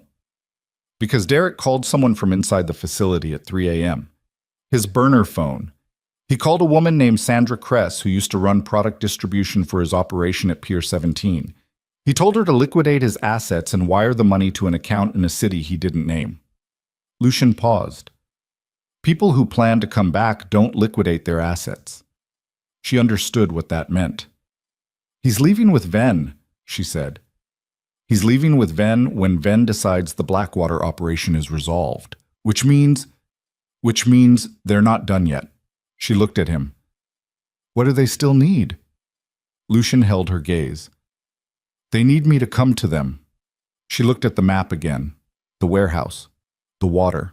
The 6 people and the contracted security, and Derek somewhere inside all of it, in a room in a building on the edge of the harbor, waiting to see if the trap he'd been building for 4 years was going to close. They don't know you found the warehouse, she said. No. They think you're still trying to locate Ven. Yes. She sat with the geometry of it.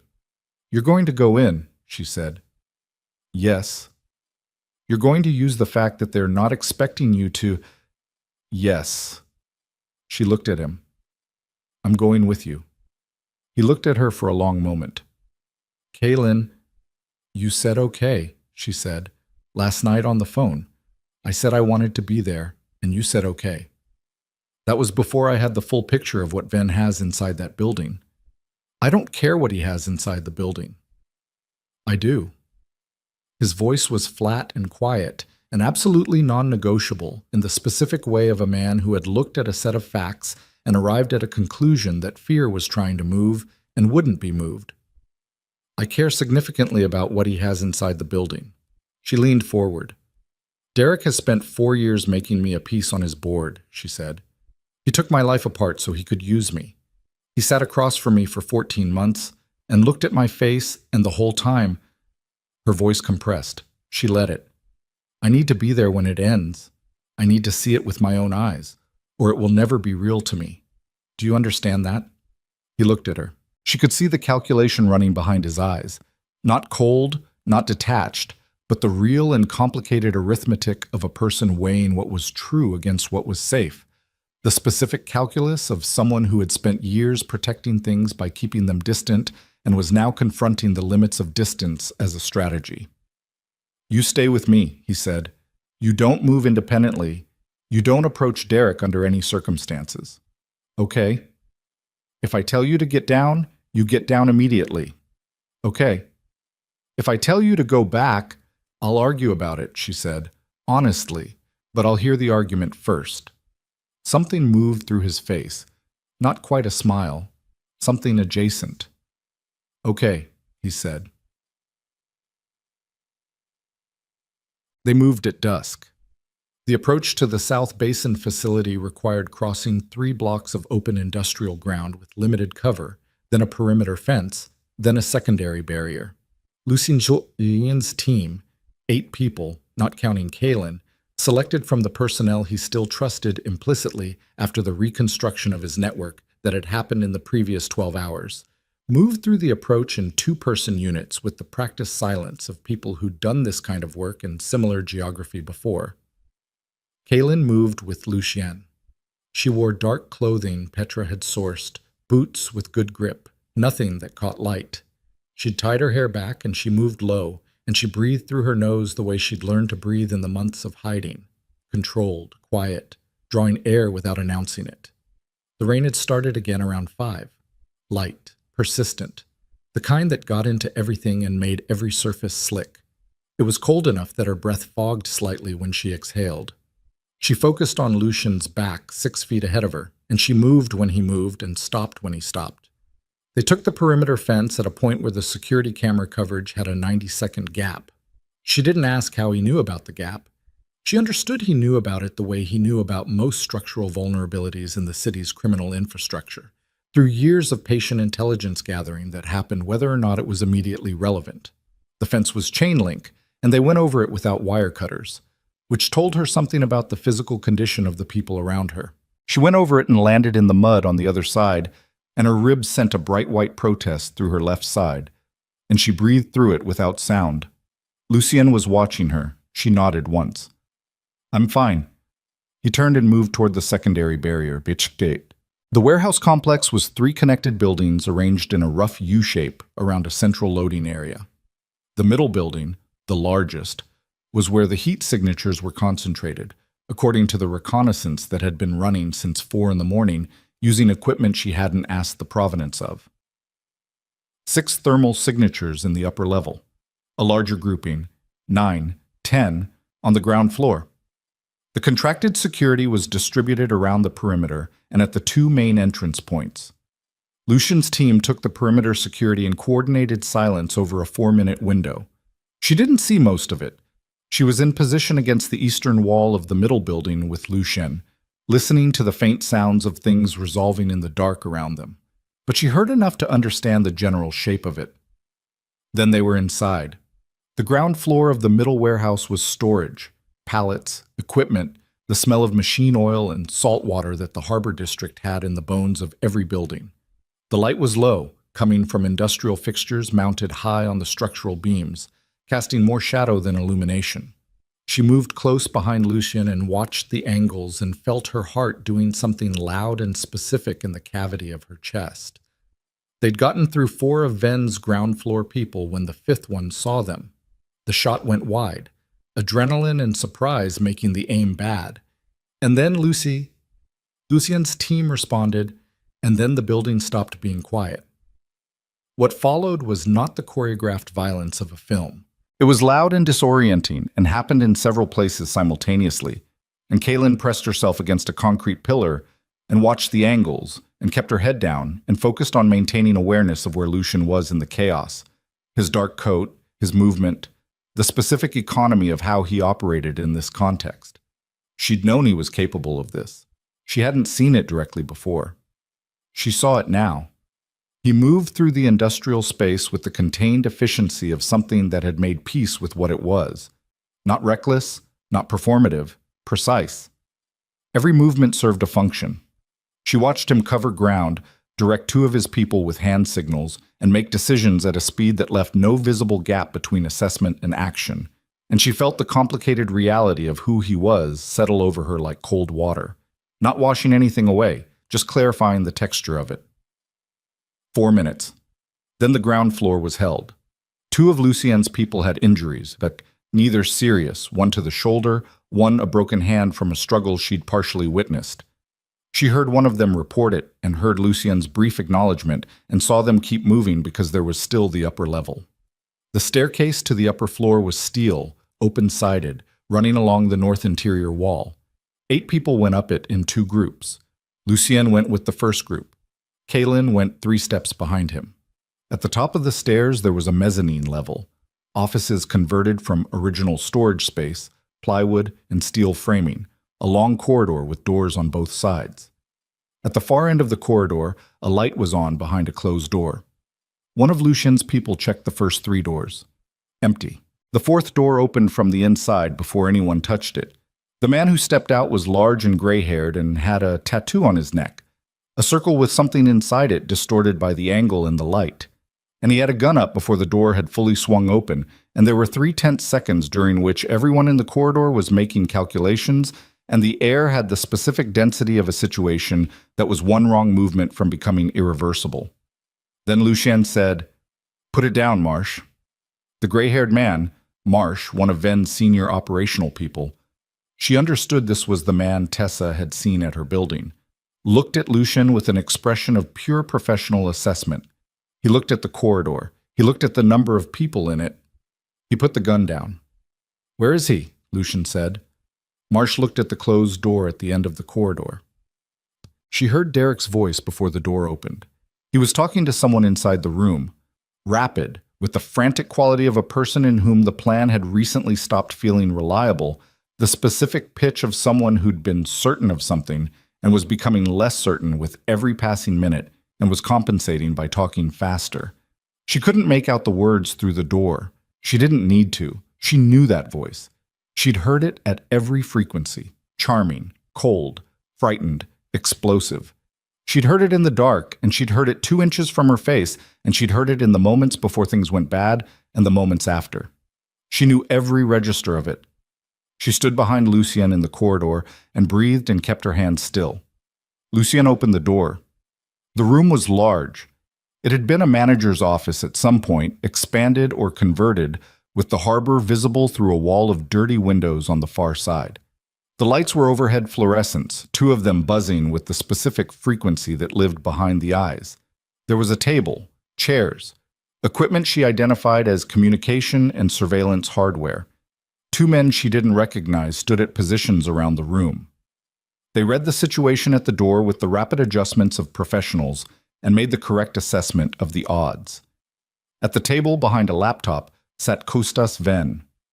He was smaller than she'd expected. That was always the thing about men like him. The image constructed by their reputation produced a physical expectation that the actual person rarely matched. He was perhaps 60, with the compact density of someone who'd survived decades in dangerous environments by being more careful than everyone around him. Gray stubble, eyes that were small and dark, and completely calm. He looked at Lucian entering the room with the expression of a man who'd considered this possibility and had not quite expected it to arrive this soon. He looked at Kaelin. His expression didn't change, but something in his eyes moved, a rapid recalibration, and she understood that he was filing the fact of her presence, reassessing the available moves. "Lucien," he said. His voice was unaccented, neutral, the voice of a man who'd spent years making himself legible to the widest possible range of people. "You're early. Your perimeter was optimistic," Lucien said. Ven looked at the 2 men in the room. They moved to the wall without needing to be told, hands visible, the pragmatic acknowledgement of odds that had shifted. "Sit down," Lucian said. Ven sat. Lucian looked at the far side of the room. A door. Interior, connecting to an adjacent space. He looked at one of his people and made a small gesture. The man went to the door and opened it. Derek was on the other side. He came through the doorway with the look of someone who'd been listening through the door and had been caught listening. A frozen half-second of exposure before his expression reorganized itself into something he thought looked like composure. It didn't look like composure. It looked like a man in a burning building deciding to button his jacket. He looked at Lucien. He looked at Kaelin. Something happened in his face. It was not guilt. She'd long since stopped expecting guilt from Derek, had understood that the architecture of his psychology didn't include the structural element that produced genuine guilt, the way some buildings were constructed without load-bearing walls and held together through other means. What happened in his face was something more primitive than guilt. It was the look of a predator who had been hunting and has just discovered that the thing it was hunting had turned around. Fear, clean, undisguised, for exactly 2 seconds before he buried it. She held his gaze. She didn't look away. His eyes moved off hers first. "Derek," Lucian said. Derek looked at him. "Sit down." Derek sat at the table across from Ven, and his hands were shaking. Not the fine, persistent tremor she knew from herself, but the visible shake of someone operating on adrenaline and cocaine and 14 months of a plan that was disintegrating in real time. He pressed his hands flat on the table, and they still shook. Lucien stood at the head of the table. The room was very quiet. "Tell me how it started," Lucian said. To Derek, not to Ven. To Derek specifically, which was a choice she understood. Derek was the accessible point, the less controlled one, the one whose composure had already failed. Derek looked at Ven. Ven looked at the table. Don't look at him, Lucian said. He can't help you right now. Tell me how it started. Derek's jaw moved. He was doing the internal calculation on what to say, what not to say, what version of events served him best. And she could see the calculation happening because she knew his face better than she'd ever wanted to, and she could see the gears of it. I knew about you, Derek said. His voice was tight. Before Kaelin, I knew who you were, what you had. He stopped. Ven approached me. 2 years before before anything, he said there was an opportunity. He said you had a vulnerability, and he needed someone on the ground level to help identify and develop it. And the vulnerability was what? Lucian said. Derek looked at Kaelin. She held his gaze. He said you'd been seen with her, Derek said. At the Velvet Room, before she left. He said she was someone you'd... He stopped. He said she mattered to you. In a way people around you didn't usually matter. The room was absolutely silent. So you found her, Lucien said. I found her. It took 8 months. Derek said it with a flat, dead quality, as if the confession had evacuated something. I got a job at a place she ate lunch at twice a week. I made it look... He stopped. I made it look natural. Kaelin heard those words enter the room, and she felt something shift in her chest. Not surprised, she'd had hours to prepare for the shape of this truth, but the specific gravity of having the thing confirmed in his own voice, in his own words, in a room where he could not take it back. She didn't speak. She didn't move. She kept her hands at her sides, and she kept her face neutral, and she held that information inside herself and let it settle where it needed to settle. Derek looked at her. Kaelin, don't, Lucian said quietly. Derek closed his mouth. Ven had been watching the exchange with the precise patience of a man who was still running calculations even now, even in this room with these odds, because men like Ven didn't stop running calculations until they were physically incapable of it. She could see him measuring angles, the door, the people in the room, what leverage remained, what was still tradable. He looked at Lucian. You've dismantled most of my Blackwater operation in the last 6 hours, he said. The warehouse. My people here. Callum's gone. He said it without emotion, a balance sheet being read aloud. You've cost me significantly. Yes, Lucian said. What I've cost you over the last 14 months. The route changes, the personnel adjustments, the operational disruption from Callum's access. That's recoverable. You'll rebuild within 6 months, he paused. We're roughly even on damage. We're not, Lucien said. Ven looked at him. You put someone I care about in the way of someone capable of this. He didn't gesture toward Derek. He didn't need to. You built a 4-year operation around hurting her specifically because it would affect me. That's not damage I put a number on. Ven's expression stayed neutral, but the calculation behind his eyes ran very fast. I can give you something worth more than retribution, he said. Lucien said nothing. The federal task force that's been building a case on your harbor operation for the last 2 years. I have a source inside it. I know what they have, what they're missing, how far out they are. He paused. That's worth more than this. Lucian looked at him for a long moment. Yes, he said. It is. Ven's expression shifted, fractionally, toward relief, the loosening of someone who's found the edge of a surface they can stand on. But I'll get it another way, Lucian said. The relief disappeared. Derek's hand shook harder. Get them up, Lucian said to his people, to Ven and Derek both. We're moving locations. Derek stood. His chair scraped back and he stood and his eyes were moving again. The rapid inventory of exits, angles, options. And she recognized the look. She'd seen it in the apartment in the seconds before things went bad.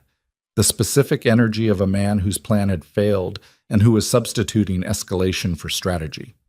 She saw it a half second before it happened. He moved toward the window, not toward an exit, but toward the equipment on the table, one hand sweeping out and grabbing the laptop and swinging it hard toward the nearest of Lucien's people, making space, making chaos, the desperate improvisation of someone with nothing left to lose. And then he had a gun. She didn't see where it came from. concealed ankle or waistband missed in whatever search had happened. And then he had it up and he was backing toward the window and his hand was shaking so badly the gun was describing small circles in the air and his eyes were everywhere and nowhere. And he was saying something that she couldn't parse because all her processing was going to the gun and to the calculation of bodies in the room and angles and what was between her and him and what was between him and Lucien. Lucien had gone very still. Derek, his voice was the quiet below anger register. You have one move left. Make it a good one. Shut up! Derek's voice had gone high and thin. Shut up! You think you can just come in here and... He stopped. He swung the gun toward Kaylin. Back up. Everyone back up. Nobody moved. Back up or I... You won't, she said. Every head in the room turned to her. She hadn't planned to speak. She was speaking. Derek looked at her. The gun was pointed at her and his hand was shaking and his face was the face she'd spent 14 months learning the geography of every expression, every micro-movement, every tell. And she knew his face the way you knew something you wished you'd never had reason to study. You won't, she said again. Her voice came out level. She didn't entirely understand how. Because if you do, you lose the only thing keeping you alive in this room. Put the gun down, Derek. He stared at her. You chose me because I was supposed to be a tool, she said. And I was, for a long time. But you're looking at the room right now, and you're understanding that it didn't work the way you planned. She took one step toward him. Put it down. Kaylin. Lucien's voice, low, warning. She took another step. Derek's hand was shaking violently now, the gun moving in arcs that told her more about his state than his face did. His eyes had the quality she remembered from the worst nights. The white-edged look of a man past the point where calculation was available to him, operating purely on the adrenaline of cornered desperation. You destroyed my life, she said. She kept walking. Slow. One step. Not because I did anything to you, not because I was anything to you, because I was useful. Another step. She was 10 feet from him. And now you're here with a gun that you might or might not use, and outside this building there are police sirens that have been getting louder for the last 4 minutes, which means whoever called them is about to make every exit from this building complicated. She was right about the sirens. She'd been tracking the sound since the shooting on the ground floor, and she'd been doing the math on response times. Derek's eyes moved toward the window. She took the last 3 steps in a rush and got both hands on the gun. What happened next was not graceful. It was the ugly, close-quarters struggle of 2 people fighting over a weapon in a small room, his greater size and her desperation roughly canceling each other out, her hands locked on the barrel and his on the grip, her shoulder screaming where the fracture was, and the gun going off once into the ceiling with a sound like a thunderclap inside the room, and plaster raining down. And then Lucien was there. He got between them. He put one hand on Derek's wrist, the gun wrist, the precise grip of someone who knew exactly where the structural weak point of a wrist was. And Derek made a sound that was more animal than human, and the gun fell. Lucien caught it before it hit the floor. He stepped back. Derek was on his knees. He was holding his wrist to his chest, and he was looking at the floor, and he was breathing in the fast, shallow way of someone whose body was processing the end of something and didn't know yet what to do with the space where the plan had been. Kaylin stood 3 feet away and breathed. The room smelled of cordite and sweat and rain from the open window and the cold harbor air coming through it. Lucien looked at her. She met his gaze. Your shoulder, he said. I know, she said. He held her gaze for one more second. Something in his face was doing the complicated thing again. The underneath thing she couldn't fully name. And then the sound of boots on the stairs reached them all, and the sirens outside were very close now, and the moment, whatever it was, compressed and was contained and put away. Lucien handed the gun to one of his people. He looked at Derek on the floor. He made a decision. Police are 30 seconds out, he said to the room. Nobody leaves this building. Derek's head came up. His face went through several things rapidly. Disbelief. Calculation. Fear. He stared at Lucien. You're going to let them... I'm going to let the law decide what happens to you, Lucien said. Quiet. Absolute. Which is not what you expected from me. Derek looked at Kaylin. She looked back at him. She didn't say anything. There was nothing left to say.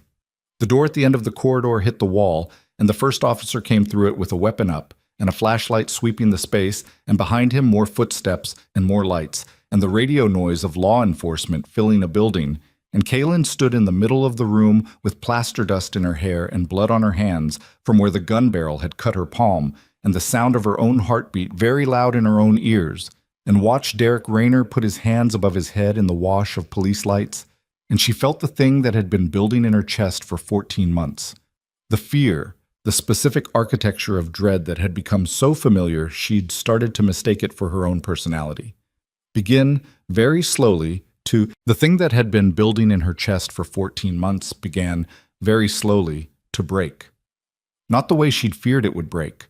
Not the collapse of something structural, not the failure of load-bearing walls. More like the specific release of pressure in a vessel that had been sealed too long. The slow equalization of something that had been held against its nature. She stood in the wash of police lights with plaster dust in her hair and blood on her palm, and she breathed, and the breathing was different from all the breathing that had come before it. Different from the controlled nasal breathing of hiding, different from the compressed chest breathing of fear. It was just breathing. Air moving in and out of a body that was still standing.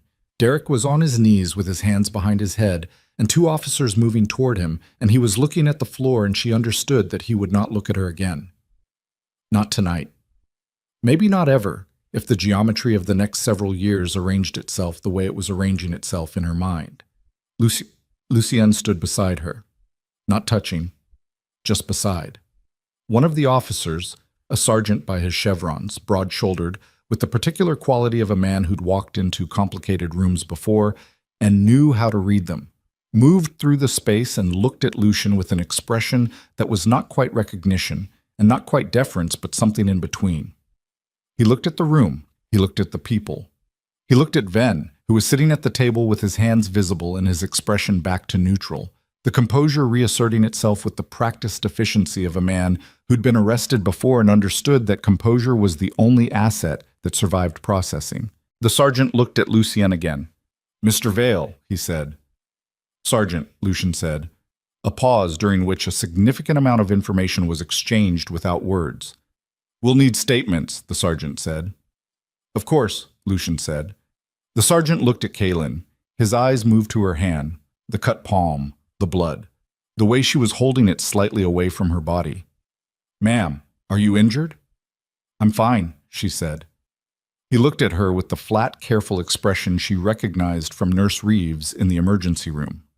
The look of a person who'd heard that sentence before and understood its actual meaning.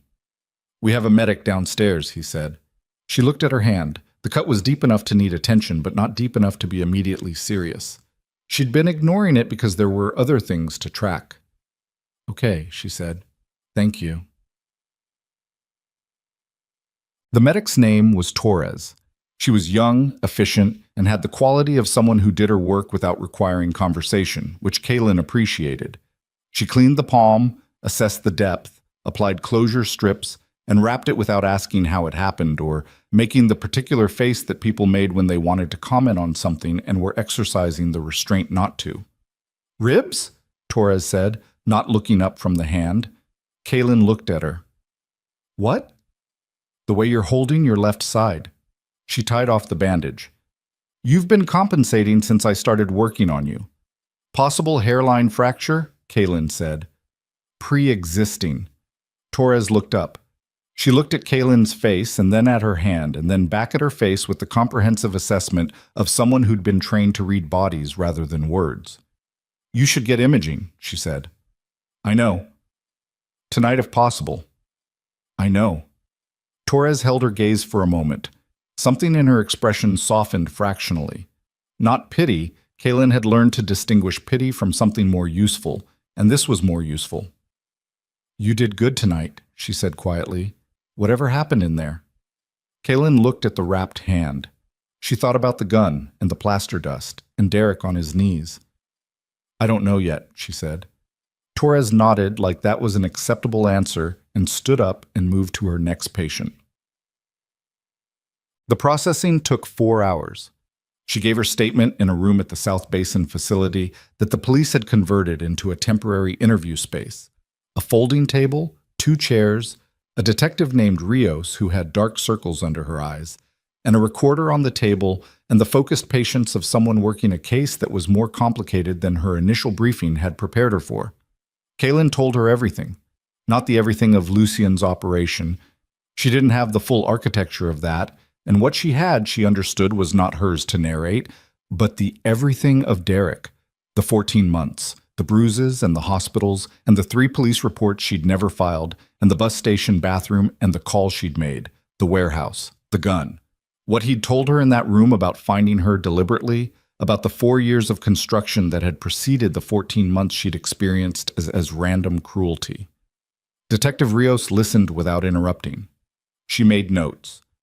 Her face moved through several things, carefully managed professional neutrality over something that wanted to be something else. And at the end, she looked at Kaylin across the folding table and said, "We're going to need you to be available for the prosecution." "I'll be available," Kaylin said. "It may take time. Cases like this? Detective." Kaylin looked at her. "I've been waiting for something to be over for 14 months. I can wait for the right ending." Rios looked at her for a moment. Then she clicked off the recorder and said, "Off the record." Kaylin waited. "What you did in that room with the gun." Rios shook her head slightly. "Don't do that again." "I know. That kind of thing ends differently 9 times out of 10. I know that too." Rios looked at her. "But you're the 10th. It wasn't said admiringly. It was said the way you said a fact about weather, accurate, morally neutral, neither condemnation nor celebration." "Maybe," Kaylin said. She walked out of the interview room and found Lucien waiting in the corridor. He was leaning against the wall with his arms crossed and his coat gone. Somewhere in the preceding hours he'd lost the coat, and without it he looked different in a way she couldn't immediately name, less architectural, more present. He looked at her when she came out. She looked at the bandage on her hand and then at him. "How bad is it?" she asked. He understood she wasn't asking about the hand. "Ven will cooperate with the federal case in exchange for sentencing considerations. That's being negotiated now." He paused. "The cooperation will include information about the task force investigation, which resolves a significant problem for me in a way that costs Ven everything he spent years building and costs me—" He stopped. "What?" she said. "Several operations that were profitable but exposed. I'll dismantle them voluntarily as part of an informal arrangement with certain interested parties." He said it without emotion, the way he said things that had already been decided and were no longer worth spending feeling on. "It makes me smaller, more careful, harder to see." She looked at him. "Is that survivable for you? Organizationally?" "Yes." "Is it—" She thought about how to ask what she actually wanted to ask.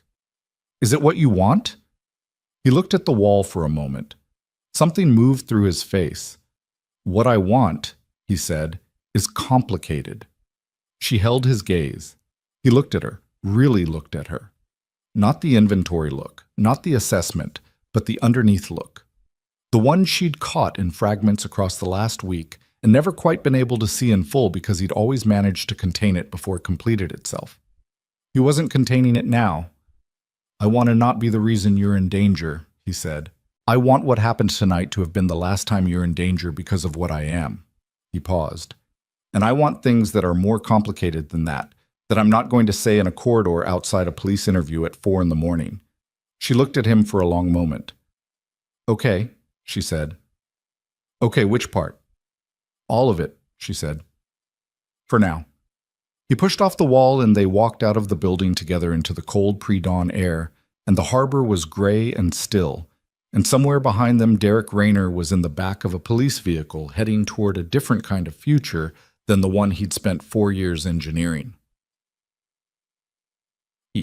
6 weeks passed. She didn't move back into the main penthouse. She found an apartment on the north side of the city, small, 4th floor, a window that faced east so the morning light came in first thing. She furnished it herself, over 2 weekends, with the specific pleasure of choosing each object without anyone else's preference to navigate. A couch in a green she liked. A kitchen table with 4 chairs even though she had no one to invite yet. A bookshelf she filled slowly from the used bookstore 3 blocks away. She went back to work. Not the diner. That was over, that chapter was finished in more ways than one. But a catering company that worked events across the city, which gave her irregular hours and different environments and the sustained practical focus of feeding large numbers of people on a deadline, which it turned out she was good at in a way she found grounding. She went to therapy. A woman named Dr. Cahill, office on the 7th floor of a building downtown, a palm plant and a good chair and the kind of listening that cost money and was worth every cent of it. She went every Thursday. She talked about the 14 months. She talked about the hospitals and the false reports and the bus station bathroom. She talked about being chosen, that specific word, that specific wound, and what it meant to have the architecture of something she'd experienced as personal revealed as instrumental. Dr. Cahill did not tell her how to feel about it. She asked good questions and then waited for the answers with an attention that felt like respect. Kaylin came to understand, in the slow way that understanding actually happened rather than the sudden revelation way it happened in stories, that what Derek had done to her was 2 things simultaneously, something that had a structure outside of her, a design she hadn't authored, a plan she'd been fitted into without consent, and also something that had happened to her specifically, in her specific body, in her specific life, and that both of those things could be true at the same time without canceling each other out. She told Dr. Cahill that on a Thursday afternoon in the 7th week, Dr. Cahill said, "Yes, just that, just yes." Kaylin sat in the good chair and looked at the palm plant and felt something settle. She saw Lucien twice during those 6 weeks. The first time was 12 days after the warehouse. He came to the apartment. She'd given him the address, a decision she'd made without examining too closely, and stood in her small living room with the new green couch and the half-filled bookshelf and looked around with an expression she couldn't categorize. "You picked green," he said. "I like green," she said. He looked at the couch for another moment. "It's good," he said, which was not a sentence she'd ever heard him use as a pure aesthetic judgment before, and something about the simplicity of it made her chest feel strange. She made coffee. They sat at the kitchen table. She'd bought 4 chairs and it turned out having another person sit in one of them was what they were for. And she told him about the apartment and the catering job and the therapy. He listened without interrupting. "And the case?" she asked. "Derek's been charged with 12 counts, including domestic violence, conspiracy, weapons charges, and accessory to the attack on the convoy." He said it factually. His cooperation with Venn is documented in the communication logs from the warehouse. The prosecution is describing it as premeditated over a 4-year period. She wrapped her hands around the coffee cup. "His lawyer is going to try for a diminished capacity argument," Lucien said. "Rios thinks it won't hold." "Good," she said. He looked at her. "Is it strange," he said, "that I handled things the way I did? That he's in the system instead of—" He stopped. She looked at him. "Instead of the other thing." "Yes." She thought about it honestly. She thought about the moment in the warehouse when Lucien had the gun and Derek was on his knees. She thought about what she'd expected to happen and what happened instead. "No," she said. "It's not strange, it's—" She held the cup. "I needed it to be real. A trial, a record, something that exists in the world and can be pointed to. If it disappeared—" She stopped. "I would have spent the rest of my life not quite believing it was over." He looked at her with the full attention. "That's why you did it that way," she said. "Isn't it? Not just for me. Because you understood what the ending needed to look like." He was quiet for a moment. "I've made a lot of things disappear," he said, "over the years. Because it was cleaner. Because it was faster." He looked at his coffee. "I understand the difference between what's efficient and what's right better than people in my position usually do. I don't always act on that understanding." A pause. "I wanted to this time." She looked at him across the small kitchen table with the morning light coming in the east window and felt the weight of what they both were, what they'd been and what they'd survived and what they were still in the process of becoming, settle between them not as an obstacle but as a shared terrain. Come back Thursday, she said.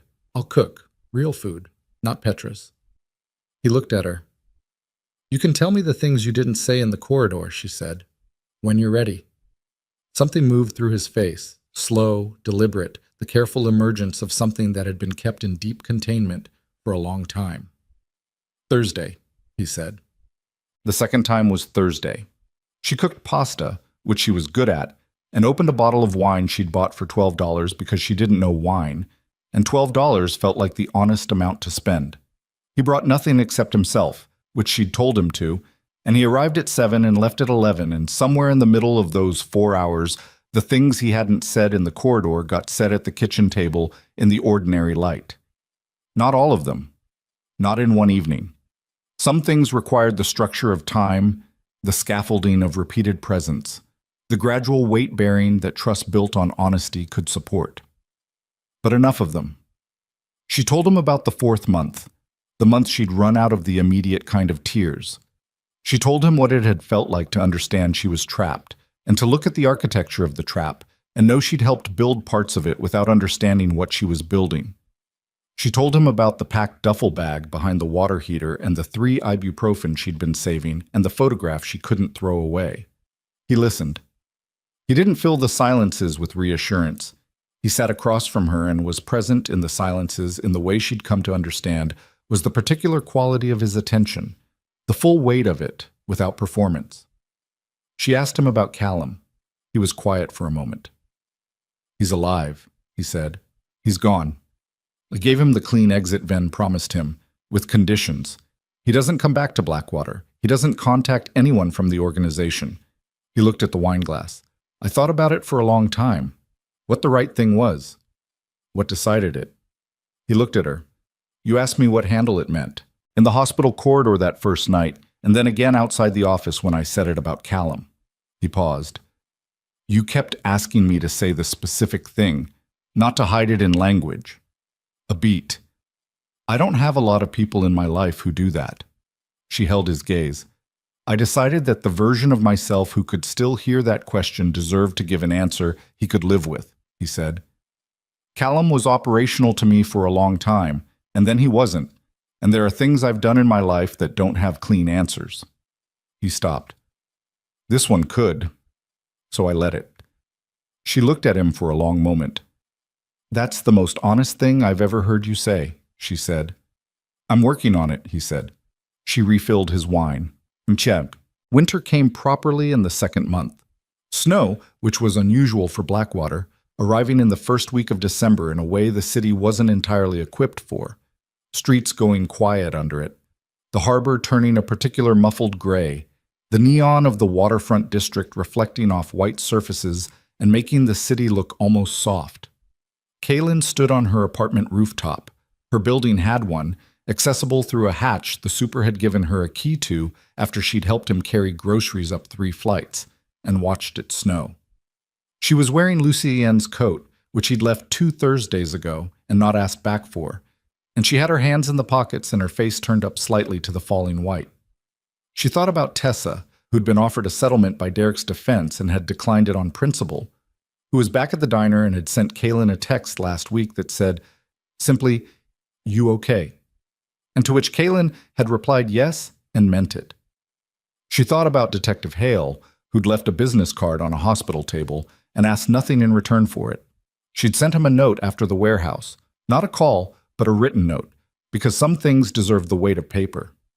She'd said thank you. She'd said it was the card that made her understand that someone else could see what she'd stopped being able to see herself. She thought about the trial, which was 3 months away, and what she would say when she sat in a chair and told the truth about 14 months in front of a room full of people. She wasn't afraid of it. That surprised her. She'd expected to be afraid of it. She'd spent weeks anticipating the fear and planning for it, building the scaffolding of preparation around a dread that, when she actually looked for it, was smaller than she'd expected. Not gone. She was honest enough with herself to know it would arrive on the actual day in ways she couldn't fully anticipate, but manageable. Something she could walk toward. She heard the hatch open behind her. Lucienne came up through it and crossed the roof and stood beside her and looked at the snow. She'd given him a key to the building. Not the apartment, the building. In the same way she'd given him the address without examining it too closely. "You're going to freeze," he said. "I'm wearing your coat," she said. He looked at the coat. He didn't ask for it back. They stood in the snow and looked at the city. Blackwater spread below them in all its complicated geography. The harbor district, the industrial south, the neon waterfront, the old buildings and new ones, the streets that ran clean and the streets that ran dirty, and all the layered history of a city that had been surviving itself for longer than either of them had been alive. It was a dangerous city. It would continue to be a dangerous city. The trial would happen, and the verdict would be what it was, and Ven's organization would rebuild under different management, and Lucien would navigate the federal case and come out the other side of it altered but intact, and the city would keep moving through all of it with the magnificent indifference of places that have seen too much to be surprised by any of it. She knew all of that. She also knew this. The tremor was gone. Not suppressed, not managed, not held down by the weight of control she'd been exerting on it for months. Gone. She'd noticed it 2 weeks ago, standing in the catering kitchen at 6 in the morning with her hands in warm water. And she'd stood still for a long time, just feeling the stillness of her own hands and understanding that the architectural fact she'd been waiting for had arrived without announcement, the way healing usually did. She felt it now. Her hands in Lucien's coat pockets, completely still. Just hands. "Tell me something," she said. He looked at her. "What do you actually want?" she said. "Not what's complicated. The simple version, if there is one." He was quiet for a moment. Snow fell between them and on the city around them. "This," he said. She looked at him. "This specific thing," he said. "Right now, standing here." He looked at the city and then back at her. "I've spent 20 years building things that were designed to not need me personally present for them to function. Organizations, infrastructure, systems." He paused. "I've been good at it. And I've been not here, not in the way that—" He stopped. She waited. "You make me want to be here," he said, simply, without architecture around it, without the careful layering that usually cushioned his sentences. "That's the simple version." She looked at him in the snow with the city behind him and felt something in her chest complete a movement that had been in process for a long time. She didn't say, "I love you." That was a sentence that required more weight-bearing than 6 weeks could provide, and she was done with moving faster than the structural integrity of things could support. She took her hand out of his coat pocket and put it in his. His fingers closed around hers. They stood like that for a while, not speaking. The snow covering the city in its temporary and forgiving white, smoothing the edges of things, making the familiar strange and the hard soft. Below them, Blackwater went on being itself. Somewhere in it, Derek Rayner sat in a holding facility and waited for a trial date. Somewhere in it, the pieces of Ven's operation were being inventoried by federal agents who were beginning to understand the full scope of what they'd dismantled. Somewhere in it, Callum was in a city whose name Kaylin didn't know, beginning whatever came next. Somewhere in it, Tessa was closing up the diner, and Nurse Reeves was starting her overnight shift, and Detective Hale was probably working a case that hadn't gotten to its ending yet. The city full of unfinished things, full of people in the middle of their stories, full of the ongoing complicated work of surviving and accounting for it, and going forward anyway. Kaylin stood on her rooftop in the snow, with Lucien's hand in hers, and her face turned toward the cold air, and she breathed in the particular smell of a winter city, salt and exhaust, and something clean underneath it all, something that the snow carried down from somewhere higher and further than any of them could see. She thought about the duffel bag behind the water heater, $240 and a birth certificate and 3 ibuprofen she'd been saving, the photograph she couldn't throw away. She thought about who she'd been in the bus station bathroom with the tremor in her hands and the split lip and the 14 months of diminishment pressing down on her like a physical weight. She thought about who she'd been before that, the girl who'd stitched a knife wound without being asked, who'd argued about eating like it mattered, who'd treated a dangerous man like a human being because that was simply what she did. She thought about who she was now. Not recovered. Not healed in the clean, final way that words like recovered implied. Something more honest than that. More ongoing. A person who had been taken apart and had put herself back together with full knowledge of each piece, who understood the weight of things because she'd carried the wrong things for too long and had learned the difference through the specific education of consequence. A person who knew how to leave, how to call, how to fight in a dark warehouse with her shoulder screaming and her hands on a gun, how to stand in front of the man who'd built 4 years of cruelty around her and look him in the eyes and tell him to put it down. A person who could stand on a rooftop in winter and hold someone's hand and not flinch. Lucienne's thumb moved across her knuckles, slow, almost absent, the movement of someone who wasn't thinking about what they were doing because they didn't need to, just present, just here. She leaned slightly into his shoulder. He adjusted his stance to accommodate it. Naturally, without comment. The snow fell on Blackwater City and covered its scars and its secrets and its beautiful, terrible ongoing life. And for the first time since the violence began, for the first time in longer than that, if she was honest, for the first time since a version of herself she'd been mourning had gone quiet enough for a new one to speak, Kaylin Voss felt the future as something other than threat. Not promise, not guarantee. She was too clear-eyed for those words now. Just open. Just space. Just the specific freedom of a person who had survived the worst of themselves and others and come out the other side with their hands still steady and their eyes still open and the whole complicated, frightening, ordinary world still ahead of them. That was enough. For now, in the snow, with the city below and the winter above and the warmth of someone's hand in hers, it was more than enough. It was everything.